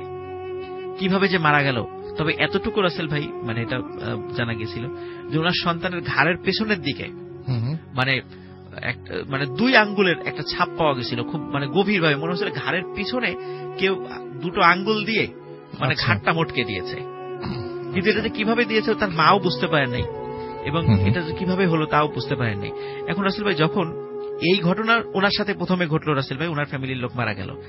এরপরে আরো কিছু ঘটনা ঘটলো যে ওই গ্রামের অনেকেই ওই মহিলা এবং ওই 2 সন্তানকে দেখতে পাওয়া শুরু করলো রাতের বেলা। এতদিন শুধু ওই ভ্যানের সাথে ঘটতো, ভ্যানেলার সাথে ঘটতো, এরপরে এরকম আরো অনেকে দেখা শুরু করলো। তখন যখন এইটা মানে চতুর্দিকে একটা আতঙ্ক, কেউ সন্ধ্যার পরে বাসা থেকে বের হয় না, এরকম একটা মানে ভয়ঙ্কর সিচুয়েশন। তখন রাসেল ভাই ওইখানে তাবলিগ জামাতের একটা দল এসেছিল ওইখানে মানে দাওয়াতি কাজ করতে করতে। তো ওনারা ওই চরাঞ্চলেও গিয়েছিলেন দাওয়াতি দিতে। তো ওখানেই এক তাবলিগ জামাতের যিনি আমির ছিলেন, তো ওনার কাছে ওই এলাকার কয়েকজন লোক বলেন যে আমরা তো হুজুর এই সমস্যা আছি, তো আমরা তো এটা কি করা যায়, আপনি একটু সলভ করে, মানে যদি সলভ করার কোনো ব্যবস্থা থাকে কোরআন এবং সুন্নাহ অনুযায়ী যদি এটা কোনোই থাকে। তখন উনি বললেন যে আচ্ছা ঠিক আছে, এটা আমি দেখবো এটা কি করা যায়। তো উনি রাসেল ভাই বললেন যে আমি এই কোন একটা রাত্রে আমি এই বাড়িতে একটু অবস্থান করব, যে কোনো একটা বাড়িতে, ঠিক আছে, যে আমি অবস্থান করব, দেখি আমি কি কতটুকু কি করতে পারি। কিন্তু আপনারা ওই রাত্রে কেউ বাসা থেকে বের হবেন না, আপনারা সবাই বাসার মধ্যেই থাকবেন, আমি ওই বাসায় থাকবো, আমি যতটুকু করার চেষ্টা করব। তো রাসেল ভাই ওখানে কেউ বের হন নাই। তবে মানে যারা ওখানে যারা ওই লোক একটা বাড়ি থেকে আর একটা বাড়িতে অনেক দূরে দূরেই ছিল, তো ওনাদের সবার বর্ণনা অনুযায়ী ওই রাত্রে মানে গভীর রাত্রে মানে ওনারা অনেক চিৎকার শুনেছেন, মহিলাদের চিৎকার, বাচ্চার চিৎকার, অনেক চিৎকার, করুণ আর্তনাদ শুনেছেন, কিন্তু তা ওনারা বাসা থেকে বের হন নাই। কিন্তু সকালবেলা যখন ফজরের আজান দিয়েছে, ওই ইমাম সাহেব ওই যে হুজুর ওনার ওই যে ঘরে ছিলেন তার কাছে গিয়েছেন, ইমাম সাহেব মানে ওই হুজুর ভালো আছেন, সুস্থ, কোনো সমস্যা নেই। তখন হুজুর বললেন যে আশা করি ইনশাল্লাহ আজকের পর থেকে আপনাদের ওখানে কোনো সমস্যা হবে না এখানে।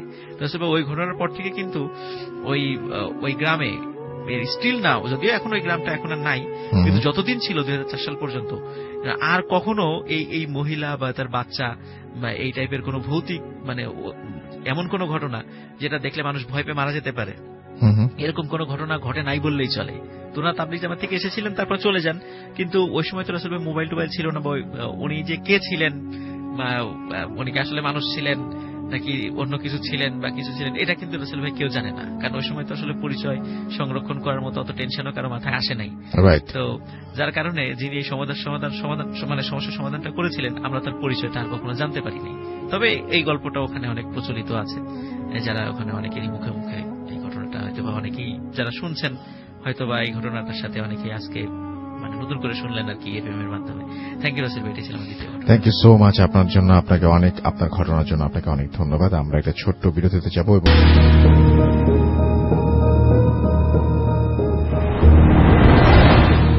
আসসালামু আলাইকুম। এটা হচ্ছে আমার নিজের সাথে ঘটে যাওয়া একটা স্টোরি। এই কাহিনীটা 2008 সালে হয়, তখন আমি ক্লাস 8-এ পড়ি। তো আমি একটা জিনিস বলে দিই, আমার স্কুল আর আমার বাসা খুব দূরত্ব ছিল না, খুব কাছাকাছি ছিল। আমার বাসার জানালা থেকে আমার স্কুল পুরোপুরি দেখা যেত, আর আমার বাসা থেকে আমার ক্লাসরুমও দেখা যেত, যেখানে আমি ক্লাস করতাম যে রুমটায়। তো যেদিন সকালে এই কাহিনীটা হয় সেদিন আসলে আমি স্কুলে আর কি আমার যেতে একটু লেট হয়, মানে আমার অলরেডি ঘন্টা দিয়ে দেয়, তো আমার যাইতে খুব লেট হয়। তো যে কারণে আমি তাড়াতাড়ি রেডি হয়ে জাস্ট নাস্তাও সেদিন আমি করিনি, তাড়াতাড়ি রেডি হয়ে আমি চলে যাই, রওনা দিই। তো আমার মা যেটা প্রতিদিন করে, আমার মা জানলাতে বসে থাকে, আমাকে জাস্ট দেখে যে আমি ঠিক মতো যাচ্ছি কিনা, সেখানে আমি আর কিছু বলিনি। এখন আসি বাকি কথায়। আমি স্কুলে যখন যাচ্ছি, ঢুকছি গেট দিয়ে, আমি সব প্রতিনিয়ত দেখি যে ঘন্টা দিল গার্জিয়ানরা মাঠে থাকে, অনেক সময় দেখা যায় যে তারা ঘন্টা যাওয়ার পরেও অনেকক্ষণ বসে গল্প করে। তো সেদিন আমি মাঠে ঢুকে দেখতে পারি যে মাঠে আসলে পুরো ফাঁকাই ছিল, কেউ এত ছিল না মাঠটার মধ্যে। তো আমি পুরো মাঠে পার হয়ে আমার যে বিল্ডিং এ আমার ক্লাস হয় ওই বিল্ডিং এর দিকে যাচ্ছি। তো আমার বিল্ডিংটা উঠতে গেলে 3টা সিঁড়ি থাকে, 3টা সিঁড়ি পার হয়ে দেন গেটটা হয়। তো ওই গেটে যখন যাব, তো প্রথম সিঁড়ি আমি যখন পা দিই তখন আমার পিছন থেকে একটা ডাক শুনতে পারি আমি, মানে একজন আমাকে বলল যে মা একটু শুনো। তো আমি একটু মানে পিছনে ফিরে তাকালাম, দেখলাম যে একজন মহিলা, মধ্যবয়সী মহিলা, উনি আমাকে ডাকছে, বললো যে মা একটু দাঁড়াও, তোমার সাথে একটু কথা আছে। তো আমিও আসলে যেহেতু তাড়াহুড়োর মধ্যেও ছিলাম, তো আমি মানে নাচেও দাঁড়ালাম। তো আমি বললাম জি আন্টি বলেন। তো উনি আমাকে, ওনার দিকে আমি প্রথম তাকিয়ে থাকলাম, আমি দেখলাম যে ওই বোরকা পরা কিন্তু ওনার যে মাথার হেজাবটা সেটা পুরো নাক পর্যন্ত ঢাকা, জাস্ট ওনার ঠোঁটগুলো দেখা যাচ্ছিল। তো ঠোঁটগুলো মানে বলতে গেলে এতটা কুৎসিত ছিল, মানে পুরো কালো, যেটা আসলে নর্মাল মেয়ে মানুষদের এটা হয় না। তো আমি আসলে মনে মনে হাসছিলাম, আচ্ছা কেমন গার্জিয়ান, মানে তখন আসলে বয়সটা এরকম ছিল যে থিংগুলো ওরকমই করতেছিলাম। তো ওইটা করার পরে যে আমি ওনাকে বললাম জি আন্টি বলেন। তো উনি আমাকে বলছে যে মা আমার মেয়ের নাম সুমাইয়া, ও ক্লাস 6 পড়ে। তো আজকে আমরা গতকালকে ফেনী থেকে আসি মা, তো ও আজকে সকালে আসলে তাড়াহুড়ার কারণে ও নাস্তা করে আসেনি। তো আমি বললাম যে তো আন্টি আমি কি করব? তো উনি বলছে যে তুমি মা ওকে একটু পাউরুটিগুলো একটু দিয়ে দিবে, টিফিনটা একটু দিয়ে দিবে, তাহলে আমার জন্য খুব ভালো হতো। তো আমি আসলে যেটা আমার নর্মালি, কারণ আমার অলরেডি ক্লাস স্টার্ট হয়ে গিয়েছে, তো আমি তখন আন্টিকে বললাম যে আন্টি আসলে তো আমার পক্ষে সম্ভব না, আমার ক্লাসটা তো অলরেডি স্টার্ট হয়ে গিয়েছে, তো আপনি কষ্ট করে দিয়ে দিলে ভালো হয় আর কি। তো উনি তারপর আমাকে বলছে না মা একটু দিয়ে দাও, আমার একটু কাজ আছে, আমি তাড়াতাড়ি যাব, তুমি একটু কষ্ট করে দিয়ে দিও। তো রাসেল ভাই আমি যেটা দেখলাম যে তার হাতগুলো এত মানে বিশ্রী দেখতে ছিল, তার নখগুলো মানে এটা স্বাভাবিক না, তার নখগুলো ছিল অনেক বড় বড় আর খুব ময়লা ছিল নখটার মধ্যে। তো আমি আসলে মনে মনে খুব ফান লাগছিল যে এটা কেমন গার্জিয়ান এভাবে আসছে। তো আমি একটা জিনিস লক্ষ্য করলাম যে একটা মানুষ যখন আমরা যখন বাচ্চাদের টিফিন দিই, অবভিয়াসলি তাদেরকে আমরা বক্সে করে দিই, আর টিফিন বক্সে করে দেন আমরা তাদেরকে সেই টিফিনটা দিই। তো আমি দেখলাম যে উনি আসলে কোনো টিফিন বক্স ছাড়া খালি পাউরুটি, জাস্ট আমাদের পিস করা যে পাউরুটি গুলো থাকে, জাস্ট খালি পাউরুটি আর একটা কলা, ওইটাই দিচ্ছে। তো আমি বললাম যে ঠিক আছে আন্টি আমি দিয়ে দিব। তো ভাই আমি আরেকটা জিনিস, তখন সেই জিনিসটা আসলে আমার নলেজেও ছিল না, এন্ড আমার তখন ওই টাইমটা সেন্সও ছিল না, কারণ ওই মহিলাটা আমার থেকে 15-20 হাত দূরে ছিল, 15-20 হাত দূরে দাঁড়িয়ে সে আমার সাথে কথা বলছিল। তো এই জিনিসটা তখন আমি টোটালি বুঝতে পারিনি, এন্ড সে ওখান থেকে দাঁড়িয়েই আমাকে পাউরুটিটা দেয়। সে কিন্তু আমার কাছেও আসেনি যে না আমার কাছে এসে উনি আমাকে দিয়েছে, সেটাও না, সে দূর থেকেই আমাকে দেয়। তো এই জিনিসটা আমি তখনও বুঝি নাই, তখন এত খেয়ালও করি নাই যে এরকম কিছু। তো আমি পাউরুটিটা নিলাম, তো উনি বললো যে মা তুমি একটু দিয়ে দিও, আমার খুব ভালো লাগবে তুমি দিলে। আচ্ছা আমি বললাম ওকে। দেন আমি কিন্তু তখনও এক সিঁড়িতে দাঁড়ানো, 1 নাম্বার সিঁড়িতে। তো 2 নাম্বার সিঁড়িতে যখন পাড়া দিব, আমি 2 নাম্বার সিঁড়িতে পাড়া দিয়ে আমি পিছনে ভাবলাম যে পিছিয়ে ফিরে ওনাকে বলে দিই যে আন্টি আপনি চিন্তা করেন না আমি দিয়ে দিব। তো ভাইয়া আমি যখন পিছিয়ে ফিরার পর আমি দেখি যে পুরো মাঠ ফাঁকা, মানে যে মহিলাটা আমার এখানে দাঁড়ানো ছিল সেও নাই, পুরো মাঠ ফাঁকা। তো আমি আসলে তখন চিন্তা করতে পারতেছিলাম যে আসলে কি হইতেছে, কারণ এত তাড়াতাড়ি একটা মানুষ কখনোই যাইতে পারে না, দৌড়াইয়া হোক আর হেঁটে হোক, কেউ এত তাড়াতাড়ি যেতে পারে না, কারণ আমি একটা সিঁড়ি মাত্র পাড়া দিস। আমি তখন আসলে জিনিসটা এত ফান ভাবে বা এত সিরিয়াসলি নিই নাই, কারণ আমার মাথায় তখন এগুলো কিছুই আসতেছিল না। দেন আমি আসলে তাড়াতাড়ি দৌড়ায় আমি ক্লাসে যাই, ক্লাস অ্যাটেন্ড করার জন্য।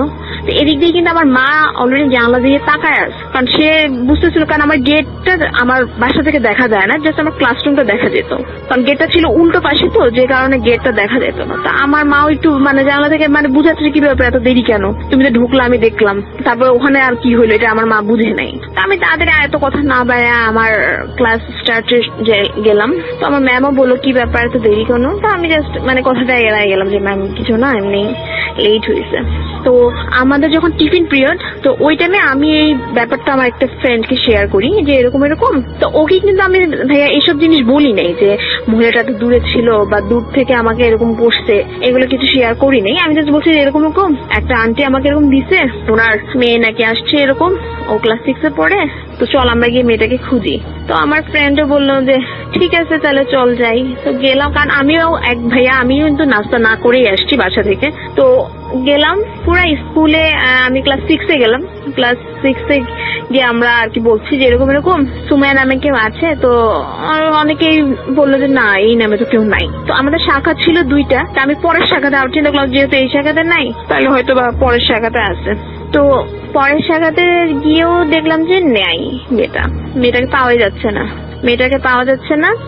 তো আমি আমার ফ্রেন্ড তখন একটু চিন্তিত হলাম যে কি ব্যাপার, আসলে এই মেয়ের নামে কি নাই নাকি উনি কি আমাকে নাম ভুল বললো। তো পরে আবার আমরা আরেক জায়গায় আমাদের অন্যদিকে খুঁজলাম যে আচ্ছা অন্য ক্লাসে আছে কিনা। অন্য ক্লাসে গিয়েও যেই সুমাইয়া ওই সুমাইয়াটা আমিও চিনি, কিন্তু ওই সুমাইয়া সেটা না। তো ওকে আমি জিজ্ঞেস করলাম, ও বললো যে না এটা তো আমারও না। তখন কি আসলে ভাই আমি আমার ফ্রেন্ড খুবই মানে একটু ভয় লাগছে যে কি ব্যাপার, আমি খুঁজছি মেয়েকে আবার মহিলাটাও এরকম। তখন আমার মনের ভিতর কেমন যেন লাগতেছিল যে আসলে কি কাহিনীটা কি হইতে যাচ্ছে। তো আমি ভাই আরেকটা কথা বলে দিই, আমার স্কুলের ভিতরে একটা পুকুর ছিল, পুকুর বা ডোবা বলতে পারেন, পুকুরও না ওটা ডোবার মতো ছিল। ওই ডোবাটা অনেক সময় মানে অনেকদিন ধরে ভরাট করার চেষ্টা করছিল আমাদের স্কুল থেকে। স্কুল কমিটি যারা ছিল তারা অনেকদিন ধরে এটা ট্রাই করতেছিল ওইটাকে ভরাট করে, কিন্তু কেউ আসলে পারে। যতবারই ভরাট করার চেষ্টা করে ততবারই এটা উপরে পানি চলে আসে, মানে ভরাট হতো না জিনিসটা। অনেকদিন ধরে আমরা দেখছিলাম যে আসলে এটা অনেক ভরাট করে ট্রাই করা হয়, কিন্তু জিনিসটা ভরাট হয় না। তো পরে আমি আমার ফ্রেন্ড ভাবলাম যে কাজ করি, আমাদের গেটের যে দারোয়ান ওনাকে জিজ্ঞেস করি, হয়তো উনি জানতে পারে।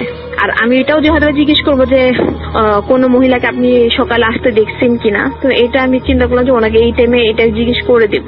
তো আমি আর আমার ফ্রেন্ড গেলাম, আমরা আঙ্কেলকে বলছি আঙ্কেল এরকম এরকম সুমাইয়া নামে কাউকে চিনেন, কে কে আছে। তো আমি তখন আবার ওনাকে এটাও জিজ্ঞেস করলাম যে আঙ্কেল এরকম সকালে কি কোনো মহিলা আসছিল। আমি যখন ঢুকার উনি আমাকে ঢুকতে দেখে, তো উনি আমাকে বললো যে কই না তো আমি এরকম কাউকে দেখিনি। আর তুমি তো আমি যখন ক্লাসরুমের দিকে মানে মাঠের দিকে ঢুকি তখন আমাদের দারোয়ান চাচাও কোনো কাজে উনি বাহিরে যায়। তো উনি বলে না আমি তো ওই টাইমে আসলে দেখি নাই। আর সুমাইয়া নামের এই মেয়ে তো তুমি কোন ক্লাসের কথা বলছো। তো আমি বললাম যে এরকম মেয়েটা ক্লাস 6-এ পড়ে।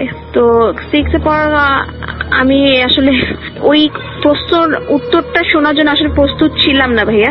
উনি আমাদেরকে যেটা বলে যে এই মেয়েটা তো কয়েকদিন আমাদের 2 বছর আগে এই ডোবাতে পড়ে মারা যায়। এই জিনিসটা যখন শুনি আসলে টোটালি আমিও ঠান্ডার ছিলাম, আমার ফ্রেন্ডও খুবই ঠান্ডার ছিল যে এটা কি শুনলাম। কারণ যে মেয়ের মা এভাবে টিফিন দিয়ে গেল, তারপর আমি তখন জিজ্ঞেস করি ওর মা কোথায়। তো উনি আমাকে যে অ্যান্সারটা দেয় ওর মাও তো রোড অ্যাক্সিডেন্টে মারা যায়। তো এটা শোনার পরে আসলে আমি আমার ফ্রেন্ড আসলে খুবই ভয় পাই। তো তখন আমার ফ্রেন্ড আসলে খুব আমাকে মানে খেপাচ্ছিল যে দেখ তোকে মনে ভূত ধরছে। তো আমি আসলে জিনিসটা আসলে গায়ে লাগাচ্ছিলাম না, কারণ আমি আসলে এইসব জিনিস তখন খুবই মানে বিলিভই করতাম না এই জিনিসগুলো। পরে আমার ফ্রেন্ড আমার ছুটি হলো, আমি বাসায় গেলাম, আমার ফ্রেন্ডরাও গিয়ে আমার মাকে বলছে যে এরকম এরকম তোমাকে তো ভূত ধরছে। তো আমার মা আসলে ছাত্র ছাত্রা আমাকে মানে ফুটু দাওয়ায় মানে যাতে আমি ভয় টয় না পাই। তো ওই টাইমে আমি আরেকটা কথা বলতে ভুলে গেছি, সরি ভাইয়া, যেটা ছিল কি ওই পাউরুটি আর কলাটা কিন্তু আমাদের হাতেই ছিল। তো আর যখন আমরা মেয়েটাকে পাই নাই আমরা এটা থিঙ্ক করলাম যে ঠিক আছে পাউরুটা ফালাই। পরে আমি আর আমার ফ্রেন্ড পাউরুটি আর কলাটা আমাদের যার এক জায়গা ছিল ওখানে আমাকে আমরা ডাস্টবিনের মতো ইউজ করতাম, ওখানে ফালাই দিই। দেওয়ার পরে প্রথম পরে আমাদের আরো কয়েকজন ফ্রেন্ডকে আমি এইসব কাহিনীটা বলি যে এরকম এরকম। তো ওরা বলে কই দেখি চল পাউরুটি আর কলাটা গিয়ে দেখে আসি। তো ওরা গিয়ে পাউরুটি আর কলাটা দেখতে যখন যাই আমরা গিয়ে দেখি পুরা জায়গাটা লাল পিঁপড়া, লাল বড় বড় পিঁপড়া যেটাকে বলে ওইটা দিয়ে পুরা জায়গাটা ঘিরে আছে, কিন্তু পাউরুটিও নেই কলাও নেই। কিন্তু আমরা যতটুকু জানি যে জায়গা আমি ফালাইছি ওই জায়গায় কখনো আমাদের কোনো মানুষ যায় না, সাধারণত এত যাই না, এটা আমরা সবাই জানি। কিন্তু ওখান থেকে তাহলে পাউরুটি কলাটা কে নিল? ইভেন বিলাই বলেন ওরাও এখান দিয়ে, কারণ ওই জায়গাটা পুরো লাগানো ছিল, ইভেন অনেক বড় করে দেয়াল দেওয়া ছিল। তো এই চিন্তা আসলে আমরা কেউই চিন্তা করি নেই যে এরকম কিছু আর কিছু হবে বা এরকম কিছু ভাববো। তো আর ভাইয়া আসলে কি ফুল কাহিনী পরে, এটার কারণ আমি আসলে অনেক ভয় পাই, খুবই ভয় পাই এই জিনিসটা যখন হয় এবং যখন চিন্তা করলাম খুব ভয় পাই। Thank you. একটা ছোট্ট ঘটনায় যাব, যে ঘটনাটা ইমেল, এবং আমি যেহেতু বললাম যে সব পুরো এপিসোডটাই একটা ইমেল দিয়ে করা যায় কিনা, আচ্ছা একটা ইমেল পড়ে ফেলি এই মুহূর্তে। তো ইমেলটি এরকম যে যেভাবে লিখছেন সেভাবে আমি পড়ছি। আসসালামু আলাইকুম রাসেল ভাই, আপনি সবসময় ভালোর দলেই থাকেন, তাই জানতে চাইলাম না কেমন আছেন। আমি ইকরামুল ইসলাম সিফাত, বাসা সিরাজগঞ্জ। আমি স্টুডিওতে সে ঘটনাটি শেয়ার করতে পারবো না, আপনি ইমেলটি পড়ে শোনালে খুশি হব। তারপরে তিনি ঘটনায় গেছেন। ঘটনাটি এরকম, 2016 নভেম্বর মাস, প্রচন্ড শীত। এরকমই একটি শীতের রাতে আমি যখন আমার সমস্ত কাজ করে ঘুমোতে যাব ঠিক তখনই আমার ফোনে একটি ফোন আসে। রাত আনুমানিক 12:10 কি 20 হবে। এত রাতে তো আমায় কেউ ফোন করে না। নাম্বারটি অপরিচিত ধরতে ধরতে ফোনটি কেটে গেল। আবার 1 মিনিটের মধ্যেই ফোন আসলো। কলটা ধরতেই শুনি ফুফাতো বোনের হাজব্যান্ড। সে নাকি আর 2 ঘন্টার মধ্যে কড্ডার মোড়ে মানে যমুনা সেতু হাইওয়ের বাস স্ট্যান্ডে নামবে, আমাকে গিয়ে তাকে আনতে হবে। আমি একা কিভাবে যাব, তাও আবার এত রাতে? যখন এসব ভাবছিলাম তখনই মনে হলো ফুফাতো ভাইকে ফোন করেই শুনি সে নাকি রাজশাহীতে গেছে কোনো এক দরকারি কাজে। এই কথা শুনে রেগে কলটা কেটে দিয়ে আমি একাই বাইক নিয়ে যাওয়া আরম্ভ করলাম। বলে রাখা ভালো, আমার বাসা থেকে হাইওয়ে 25 থেকে 30 কিলোমিটার দূরে এবং 2টি বাইপাস আছে। 2 নম্বর বাইপাস ছোট বলে এই বাইপাস দিয়ে কোনো বাস ট্রাক চলাফেরা করে না, কিন্তু সিএনজি চলাফেরা করে, তাও আবার রাত 10টা পর্যন্ত। আমি ভুলে 2 নম্বর বাইপাস দিয়ে যাই এবং সেই বাইপাসে ঘটে আমার জীবনের ভয়ঙ্কর ঘটনা। প্রচন্ড ঠান্ডা আর কুয়াশায় 10-15 গজ সামনে কি আছে ভালোভাবে দেখা যাচ্ছে না। আমি রাস্তাটি ভালোই চিনতাম, তাই আমার কোন রকমের অসুবিধা হওয়ার কথা না, কিন্তু সেই রাস্তাটা পুরোটাই ফাঁকা ছিল এবং আশেপাশে কোনো বাড়ি ঘর ছিল না। প্রায় 15 কিলোমিটার চলে এসেছি। সামনে দেখি একটা দোকান। আমি সিগারেটে আসক্ত ছিলাম, তাই দোকানের সামনে বাইক থামালাম। দোকানে কেরোসিনের বাতি জ্বলছে, দোকানদারকে দেখা যাচ্ছে না। আমি না দেখেই বললাম, একটা সিগারেট দেন তো। সিগারেট হাতে নিতেই দোকানদারের কালো চাদর দেখতে পাই। সে বলল, যেখানে যাও না কেন আমার সামনের দিকে যেও না, আর সামনের দিকে যেও না, বিপদ হবে। লোকটার কণ্ঠস্বর কর্কশ। আমি সিগারেটের দাম দিলাম এবং তার কথা শুনেও না শোনার ভান করে বাইক নিয়ে আবার যাওয়া আরম্ভ করলাম। যত সামনের দিকে যাচ্ছি কুয়াশার পরিমাণ ততই বেড়ে চলেছে। এভাবে 6-7 কিলোমিটার চলে এসেছে। হঠাৎ দেখি একটা লোক রাস্তার মাঝে বসে আছে আর কি যেন কুড়াচ্ছে। আমি পাগল মনে করে হর্ন দেই। হর্ন দিতেই লোকটি আমার দিকে এগিয়ে আসে। গায়ে চাদর, কালো চাদর, মুখটা ঢাকা ছিল। সে আমাকে বলল, নিষেধ করেছিলাম সামনের দিকে না আসতে, এসেছো যখন চলো। আমার সাথে কণ্ঠটা আমার খুব চেনা লাগছিল, দোকানদারের কণ্ঠ। আমি তখনও বুঝি নাই যে কিছুটা ঘটছে আমার সঙ্গে। সে যখন আমার হাতটা ধরল বুঝতে পারলাম এতটাই শীতল ছিল সে হাত যে আমার হাত অবশ হয়ে যাওয়ার উপক্রম হল। আর তার শরীর থেকে পচা দুর্গন্ধ আমার নাকে এসে লাগছে, যেন সে মরে গেছে। এবং মানুষ মারা গেলে যেরকম দুর্গন্ধ হয় ঠিক তেমন। হঠাৎ করে মুখের দিকে তাকাই, বলে বুঝাতে পারবো না কি ভয়ঙ্কর ছিল সে মুখ। বিভৎসভাবে এক পাশে থেতলে আছে, অজর ধারায় রক্ত পড়ছে। এই দৃশ্য দেখে আমি সেন্সলেস হয়ে যাই আর নিজেকে আবিষ্কার করি একটা সিএনজির হর্ন শুনে। আর আমি আমার বাইক থেকে 20-25 গজ দূরে ছিলাম। আমি কিভাবে বাইক থেকে 20-25 গজ দূরে? সিএনজি ড্রাইভার বলল, কি হয়েছে, তুমি এখানে এইভাবে পড়ে আছো কেন? সব খুলে বললাম তাকে এবং সে বলল, আমিও তাকে অনেকবার দেখেছি। আমি এখনো একটা প্রশ্নের উত্তর পাইনি, এত অন্ধকারেও আমি তার মুখ আর অঝোর ধারায় রক্ত পড়ার দৃশ্য কিভাবে দেখেছিলাম। এটাই আমার ঘটনা। ভালো লাগলে পড়ে শোনাবেন। তো এটা ছিল ঘটনা এবং এই ঘটনার পর একটা ছোট্ট বিরতি নিতে হচ্ছে। এখন চলে যাব পরবর্তী ঘটনায়। আমাদের সঙ্গে আছেন আরো একজন অতিথি। আপনার নামটা প্লিজ বলবেন, তারপর আপনার ঘটনায় যাব। হ্যালো এভরিওয়ান, আমি মারুফ শুভ, মিরপুর থেকে এসেছি। আমি শুনি আপনার ঘটনা। আজকে আপনাদের সাথে আমি যে স্টোরিটা শেয়ার করব, এটা আমার ফ্রেন্ড আমার সাথে এই স্টোরিটা শেয়ার করেছিল। এই ঘটনাটা ঘটেছিল রাসেল ভাই রাজশাহীতে। তো আমার ফ্রেন্ডের দেশের বাড়ি হচ্ছে রাজশাহী। তো সেখানে তারা থাকতো না, তারা মাঝে মাঝে ওই তাদের দেশের বাড়িতে যেত। সেখানে ছিল তার দাদি আর তার ছোট চাচা। তো সেম ভাবে তারা ওখানে বেড়াতে গেল। তো বেড়াতে যাওয়ার পরে আমার ফ্রেন্ডের একটা ছোট বোন ছিল। তো তাকে দাদি স্বাভাবিকভাবে অনেক আদর করতো, তাকে সাথে সাথে রাখতো, সবসময় ওখানে গেলেই সাথে সাথে রাখতো। তো সেখানে যাওয়ার পরে 2 দিন পরে রাসেল ভাই আমার ফ্রেন্ডের বাবা একটা রাতের বেলা একটা সাউন্ড পায়। সাউন্ডটা আসতেছিল আমার ফ্রেন্ডের দাদির রুম থেকে। মনে হচ্ছিল যে সে মানে রুমের ভিতরে কেউ কথা বলতেছে। তো আমার ফ্রেন্ডের বাবা মনে করেছে তার মেয়ে মনে হয় তার সাথে ছিল রুমের মধ্যে, এই কারণে তারা কথা বলতেছে। তো সেই জিনিসটাকে বেশি একটা কেয়ার করে না। তো সেকেন্ড ডেতেই মানে সে আবারও ফিল করলো যে রাতের বেলা তার মায়ের রুম থেকে কেউ একটা কথা বলার সাউন্ড পাওয়া যাচ্ছে। তো সে উঠে আমার ফ্রেন্ড আর তার বোন যে রুমে ঘুমায় সেই রুমে গেল, গিয়ে দেখলো তারা দুজনই ঘুমাচ্ছে। আর সে ওঠার পরে কথার সাউন্ডটা আস্তে আস্তে কমে গেল রাসেল ভাই। তো সেই জিনিসটা দেখার পরে সে তার পরের দিনই তার মাকে জিজ্ঞেস করলো যে তোমার রুমে আমি রাতের বেলা কথার আওয়াজ পেলাম, তুমি কার সাথে কথা বলতেছিলে? তো সে জিনিসটা স্কিপ করে গেল সেই সময় রাসেল ভাই, মানে তার সাথে শেয়ার করতে যাচ্ছিল না। তো এই জিনিসটা দেখে আমার ফ্রেন্ডের আব্বু সে একটু রাগী হলো তার মায়ের উপরে। তারপরে তারা যেদিন চলে যাবে রাসেল ভাই, সেদিন আমার ফ্রেন্ডের যে ছোট বোন ছিল সে একটু অসুস্থ হয়ে গেল। আচ্ছা, এই কারণে সেদিন তারা যেতে পারেনি। তো সেদিন রাতের বেলা ঘটে গেল একটা ভয়ানক ঘটনা। মানে এবারে সাউন্ড আসতেছিল ওই রুম থেকেই, কিন্তু মনে হচ্ছিল কারোর মুখ চেপে ধরলে যে টাইপের একটা সাউন্ড হবে রাসেল ভাই, এই টাইপের একটা সাউন্ড আসতেছিল রুম থেকে। তো আমার ফ্রেন্ডের আব্বু এবং তার মা দুজনই উঠে গেল রুমের মধ্যে যাওয়ার পরে, মানে দেখলো গেটটা ভিতর থেকে লক করা।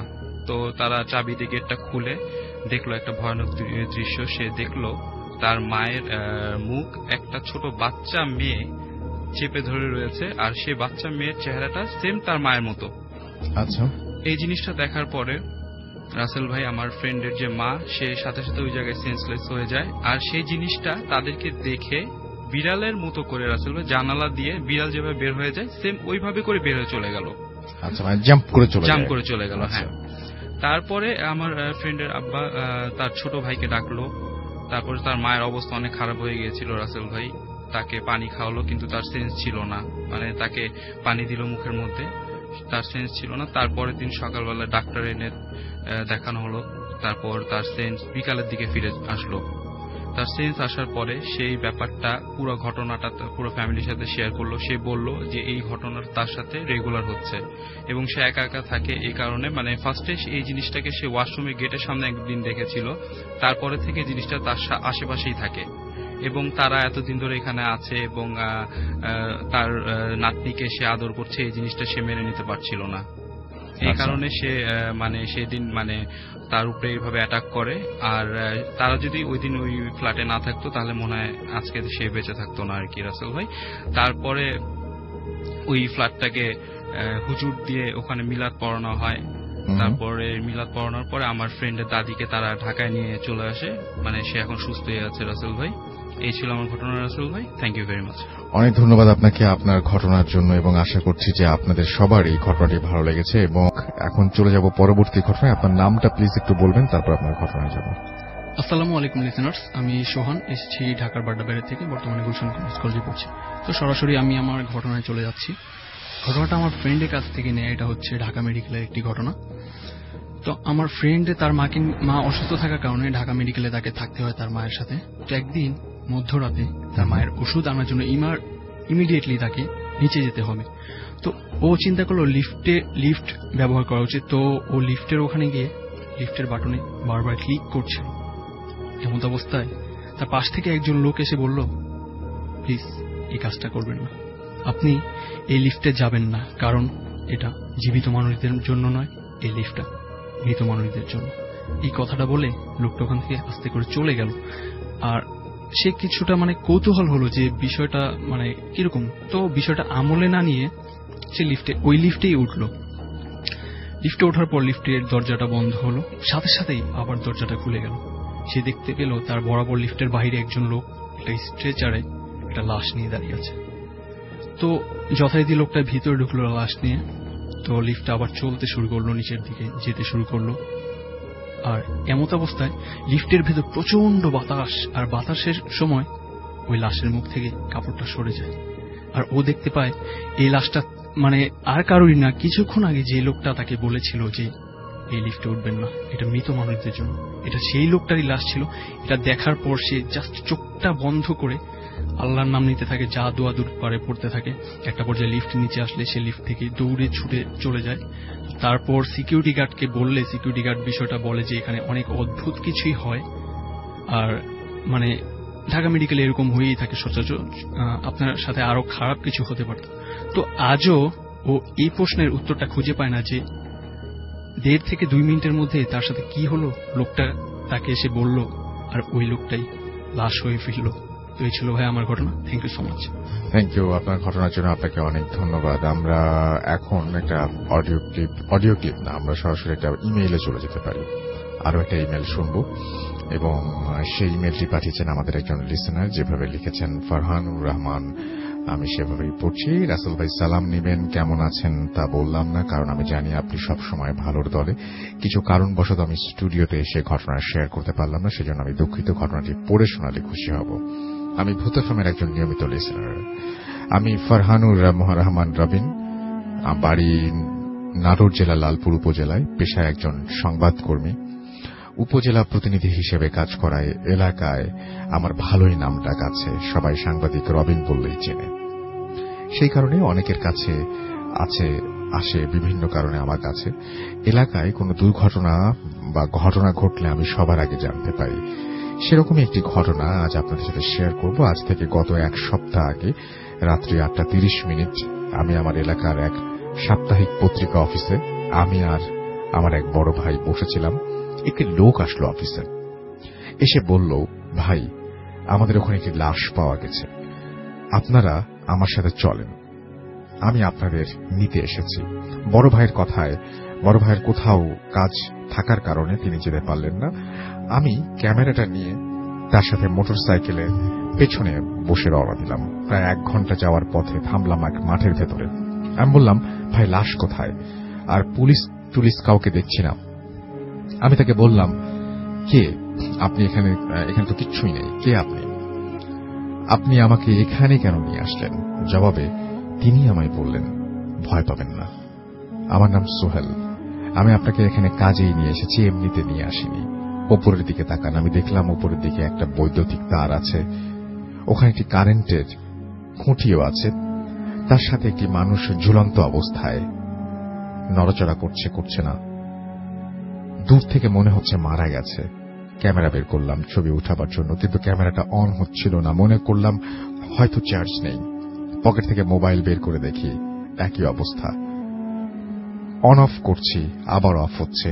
তারপর আমি সোহেলকে বললাম, তুমি এলাকার লোকজনকে বলো এখানে আসতে, আমি এখানেই আছি। আমি ভাবলাম লোকজন আসলে তাদের ফোন থেকে থানা পুলিশকে ইনফর্ম করব। সোহেল বলল, ভাই 10টা বাজে, এখানে একা থাকবেন, ভয় পাবেন না তো? আমি বললাম, আরে ভাই না, আমি এগুলো তো অভ্যস্ত, আমার ভয় লাগে না। সোহেল মোটরসাইকেল স্টার্ট দিল আর বলল, ভাই লাশটি তাড়াতাড়ি দাফন করার ব্যবস্থা করবেন প্লিজ, কেউ মারা গেলে বেশিক্ষণ রাখতে হয় না। তাই বলে সে চলে যায়। আমি ভাবলাম এমনিতেই বললো হয়তোবা, আমি অপেক্ষা করছি এলাকাবাসীর জন্য। ভাবছি আধা ঘন্টা হয়ে গেল, কেউ কেন এখনো আসছে না, এত দেরি তো হবার কথা না। এভাবে 2 ঘন্টা কেটে গেল, কিন্তু কেউ আসছে না। আমি দাঁড়িয়েছিলাম সেই খুঁটির সামনেই। পকেট থেকে মোবাইল বের করলাম, অন করে দেখি ফুল চার্জ। আমি তো অবাক। এরপর মোবাইলের ফ্ল্যাশ লাইটটা অন করলাম। লাশের ওপরের দিকে লাইট ফেলতেই আমি যা দেখলাম তা দেখে আমি আসলেই অপ্রস্তুত হয়ে গেলাম। দেখলাম এ আর কেউ নয়, এ সেই যে আমাকে অফিস থেকে নিয়ে এসেছে এত দূরে, সেই সোহেল। আমি দেখলাম লাশটির চোখ দুটো নেই, মনে হচ্ছে কেউ যেন খেয়ে নিয়েছে। এবং এই দৃশ্য দেখে আমি ওখানে আর দাঁড়িয়ে থাকতে পারিনি, দিলাম এক দৌড়। কিছু তো দৌড়াতেই পেছনে তাকিয়ে দেখি সেই কারেন্টের খুঁটিটা আর দেখা যাচ্ছে না। মনে করলাম হয়তো অনেক দূরে চলে এসেছে, কিন্তু এটা কি? খুঁটি তো আমার সামনে, পেছনে হওয়ার কথা ছিল, আমার সামনে কি করে এলো? আবার পেছন ঘুরে দৌড় দিলাম। 10 মিনিট পর পার হয়ে দেখি আবার সেই কারেন্টের খুঁটির সামনে লাশটি ঝুলছে তারের সাথে। লাশের চেহারায় এবার একটু পরিবর্তন লক্ষ্য করলাম। আমি নিজেকে আর ধরে রাখতে পারলাম না, জ্ঞান হারালাম। আমার জ্ঞান ফিরল আনুমানিক 10টার দিকে। আমি নিজেকে আবিষ্কার করলাম একটা ধান ক্ষেতের মধ্যে, যেখানে আমি ছাড়া আর কোনো মানুষ ছিল না, ছিল শুধু সেই বৈদ্যুতিক খুঁটি, কিন্তু তার সাথে কোনো লাশ ছিল না। আমি হাঁটতে হাঁটতে বাড়ির দিকে যাত্রা শুরু করলাম। দেখলাম মোবাইল ক্যামেরাটা আমার পকেটেই আছে। মোবাইল বের করে দেখি 78টি মিস কল। রাতে বিরেতে না ফেরার কারণে সবাই আমাকে খোঁজাখুঁজি করেছে। বাড়ি ফিরলাম, সবাই বলল, রাতে কোথায় ছিলে? তোমায় কতবার বলেছি ফোন করলে রিসিভ করবে। আমি বললাম, রাতে এক বন্ধুর বাড়িতে ছিলাম, মোবাইল ফোনটা সাইলেন্ট ছিল, বুঝতে পারিনি। আমি আমার সাথে ঘটে যাওয়া সেই ঘটনাটি আমার বাড়ির কাউকে আজ পর্যন্ত বলিনি। পরে অফিসে সেই বড় ভাই, তার কাছে জানতে চাইলাম সেদিনের কথা, মানে সোহেলের কথা। তিনি বলেন, কই, কবে? সেদিন তো তুমি অফিসেই আসোনি। আর সোহেলকে কোথায় লাশ পাওয়া গেছে? কি বলছো এসব তুমি? এগুলো শুনে আমি পুরোই অবাক, এবং আমার সাথে ঘটে যাওয়া এই রহস্য আমি আজ পর্যন্ত খুঁজে পাইনি। এই ছিল ঘটনা। যদি আপনার ঘটনা সত্যি হয়, যদি আপনার সাথে এটা সত্যি ঘটে থাকে, তাহলে ব্যাপারটা খুবই রহস্যজনক। এবং আমি সবসময় আশা করি যে ভূত এফএম যারা ঘটনা পাঠান, তারা শুনলেও সেটা যাচাই বাছাই করে পাঠান বা সত্য ঘটনা পাঠান। আমি সেটাই এক্সপেক্ট করব, কারণ আমি আপনার মাথার ভেতরে ঢুকে দেখতে পারবো না আপনি সত্যি বলছেন না মিথ্যা বলছেন। কিন্তু যদি এটা সত্যি হয়ে থাকে, তাহলে ব্যাপারটা আসলে রহস্যজনক। একটি মানুষ এসে আপনাকে নিয়ে গেল এবং তারপরে সেই মানুষটি উধাও, সেই লাশের সাথে কোনো সম্পর্ক নেই। আমি অনেক দিন আগে একটা ঘটনা শুনেছিলাম, এরকম ভূত এফএমে শেয়ার করা হয়েছিল, যে একটি হসপিটালের ঘটনা, যেখানে একটি বাচ্চা লাশকে নিয়ে আসা হয়েছিল এবং সেই লাশটির মানে খুবই অদ্ভুত ব্যাপার যে সেই একজন মহিলা সেই লাশটি কোলে নিয়ে দাঁড়িয়েছিলেন এবং তিনি আপ্রাণ চেষ্টা করছিলেন যে হেল্প চাওয়ার জন্য। পরে যখন গার্ড এসে বলে ডাক্তারকে যে একটা লাশ এসছে, একজন মহিলা সাথে করে নিয়ে এসছেন, বাচ্চার অবস্থা খুব খারাপ, তখনও লাশ না, তখনও বাচ্চাটা জীবিত ছিল। এরপরে তিনি বাচ্চাটাকে ভেতরে ঢুকতে দেন মা সহ, এবং মা একদম মানে নবজাত বাচ্চা। তারপরে সেই মা এসে সেই বাচ্চাটিকে যখন রুমের মধ্যে শুইয়ে দেয়, তখন তিনি পরীক্ষা করে বলেন যে এক্সামিন করেন, এবং তিনি বলেন যে না, বাচ্চাটা অলরেডি মারা গেছে। এবং তারপরে তিনি কোন একটা কারণে সম্ভবত কাউকে ডাকতে বা আচ্ছা, তিনি তারপরে সামনে তাকিয়ে দেখেন যে মাটি নেই। মাকে খুঁজতে তিনি সেই ঘর থেকে বেরিয়ে আসেন, এবং সেই ঘর থেকে বেরিয়ে এসে তিনি দেখেন যে যেই গার্ডটি তাকে খবর দিয়েছিল, সেই গার্ডটি ওখানে অন্য একজন আছে। তিনি তখন তাকে জিজ্ঞেস করেন যে কি ব্যাপার, তুমি আমাকে ডাকলে, একটা মহিলা আসলো, সেই মহিলা নাই, এরকম ধরনের কি একটা ঘটেছিল ব্যাপার। তারপরে তিনি গার্ড বলেন যে কই, আমি তো আজকে ডিউটিতে আছি, এবং যার কথা আপনি বলছেন যে আপনাকে ডেকেছে, সে তো ডিউটিতেই আজকে আসেনি। আমার হঠাৎ করে এই ঘটনাটা পড়ে ওই ঘটনাটার কথা মনে পড়ে গেল আর কি।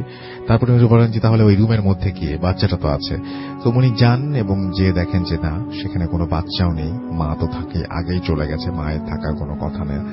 এবং কিন্তু সেই বাচ্চাটিকে যেটাতে জড়িয়ে, যে কাপড়টিতে বা টাওয়েলে করে জড়িয়ে নিয়ে আসা হয়েছিল, সেটি সেখানে আছে। তো এটি একটা রহস্যজনক ব্যাপার। এরকম রহস্যের সমাধান আমরা আসলে সত্যি অনেক সময় করতে পারি না। তো আমরা যেটা এখন করবো সেটা হচ্ছে একটা ছোট্ট বিরতি নিব, বিরতির পরে আবারও ফিরে আসবো। সেই পর্যন্ত আশা করছি আমার সঙ্গেই থাকবেন। ওয়েলকাম ব্যাক, শুনছেন সবসময় রেডিও 48 FM। আমি রাসেল আছি, সাথে আমার সাথে রয়েছে মাসুম ভাই এবং আজকের অতিথিরা। চলে যাব আমাদের পরবর্তী ঘটনায়, মারুফ শুভর কাছে আরো একবার। হ্যালো এভরিওয়ান, আমি মারুফ শুভ। আপনাদের সাথে এখন আমি যে স্টোরিটা শেয়ার করব, এটা আমার আঙ্কেলের সাথে ঘটেছে। ঘটনাটা ঘটেছে পুরান ঢাকার নারিন্দা ভূতের গলিতে। তো তারা একটা বাসা ভাড়া নেয় রাসেল ভাই। সেই বাসার একটু বর্ণনা আমি দিতে চাই। সেই বাসাটা ছিল 2 তলা, এবং বাসাটার সামনে মানে গার্ডেনের মতো একটা জায়গা ছিল। আর আমার আঙ্কেল বাসাটার নিচতলায় ওনাদের লিভিং রুম ছিল, সেই লিভিং রুমেই থাকতো, আর তার ফ্যামিলি দোতলায় থাকতো। তো ওইখানে যাওয়ার পরে রাতের বেলা সে এমনি রাতে পড়ে, রাত জেগে পড়ে। তো সে রাত জেগে পড়তো, এবং তার একটা কুকুর ছিল, সেই কুকুরটাকে ওই বাউন্ডারির মধ্যে সে ছেড়ে দিত।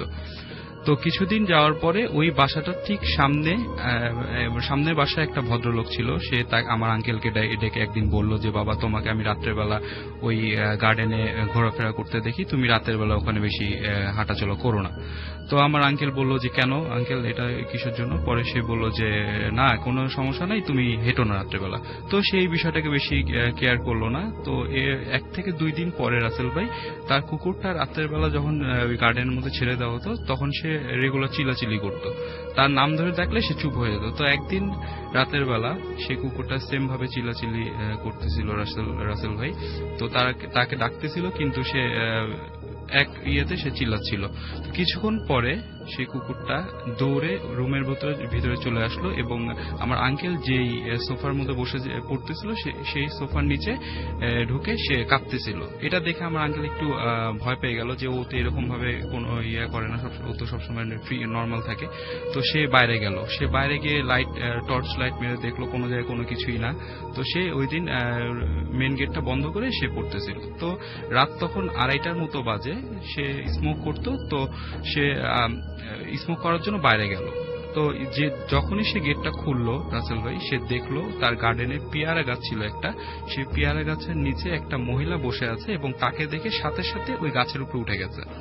তো এই জিনিসটা দেখে সে ফার্স্টে বুঝতে পারেনি সে জিনিসটা কি ছিল। তো সে টর্চ লাইট আর একটা লাঠি নিয়ে সে কে করতে করতে সে গাছটার সামনে গেল।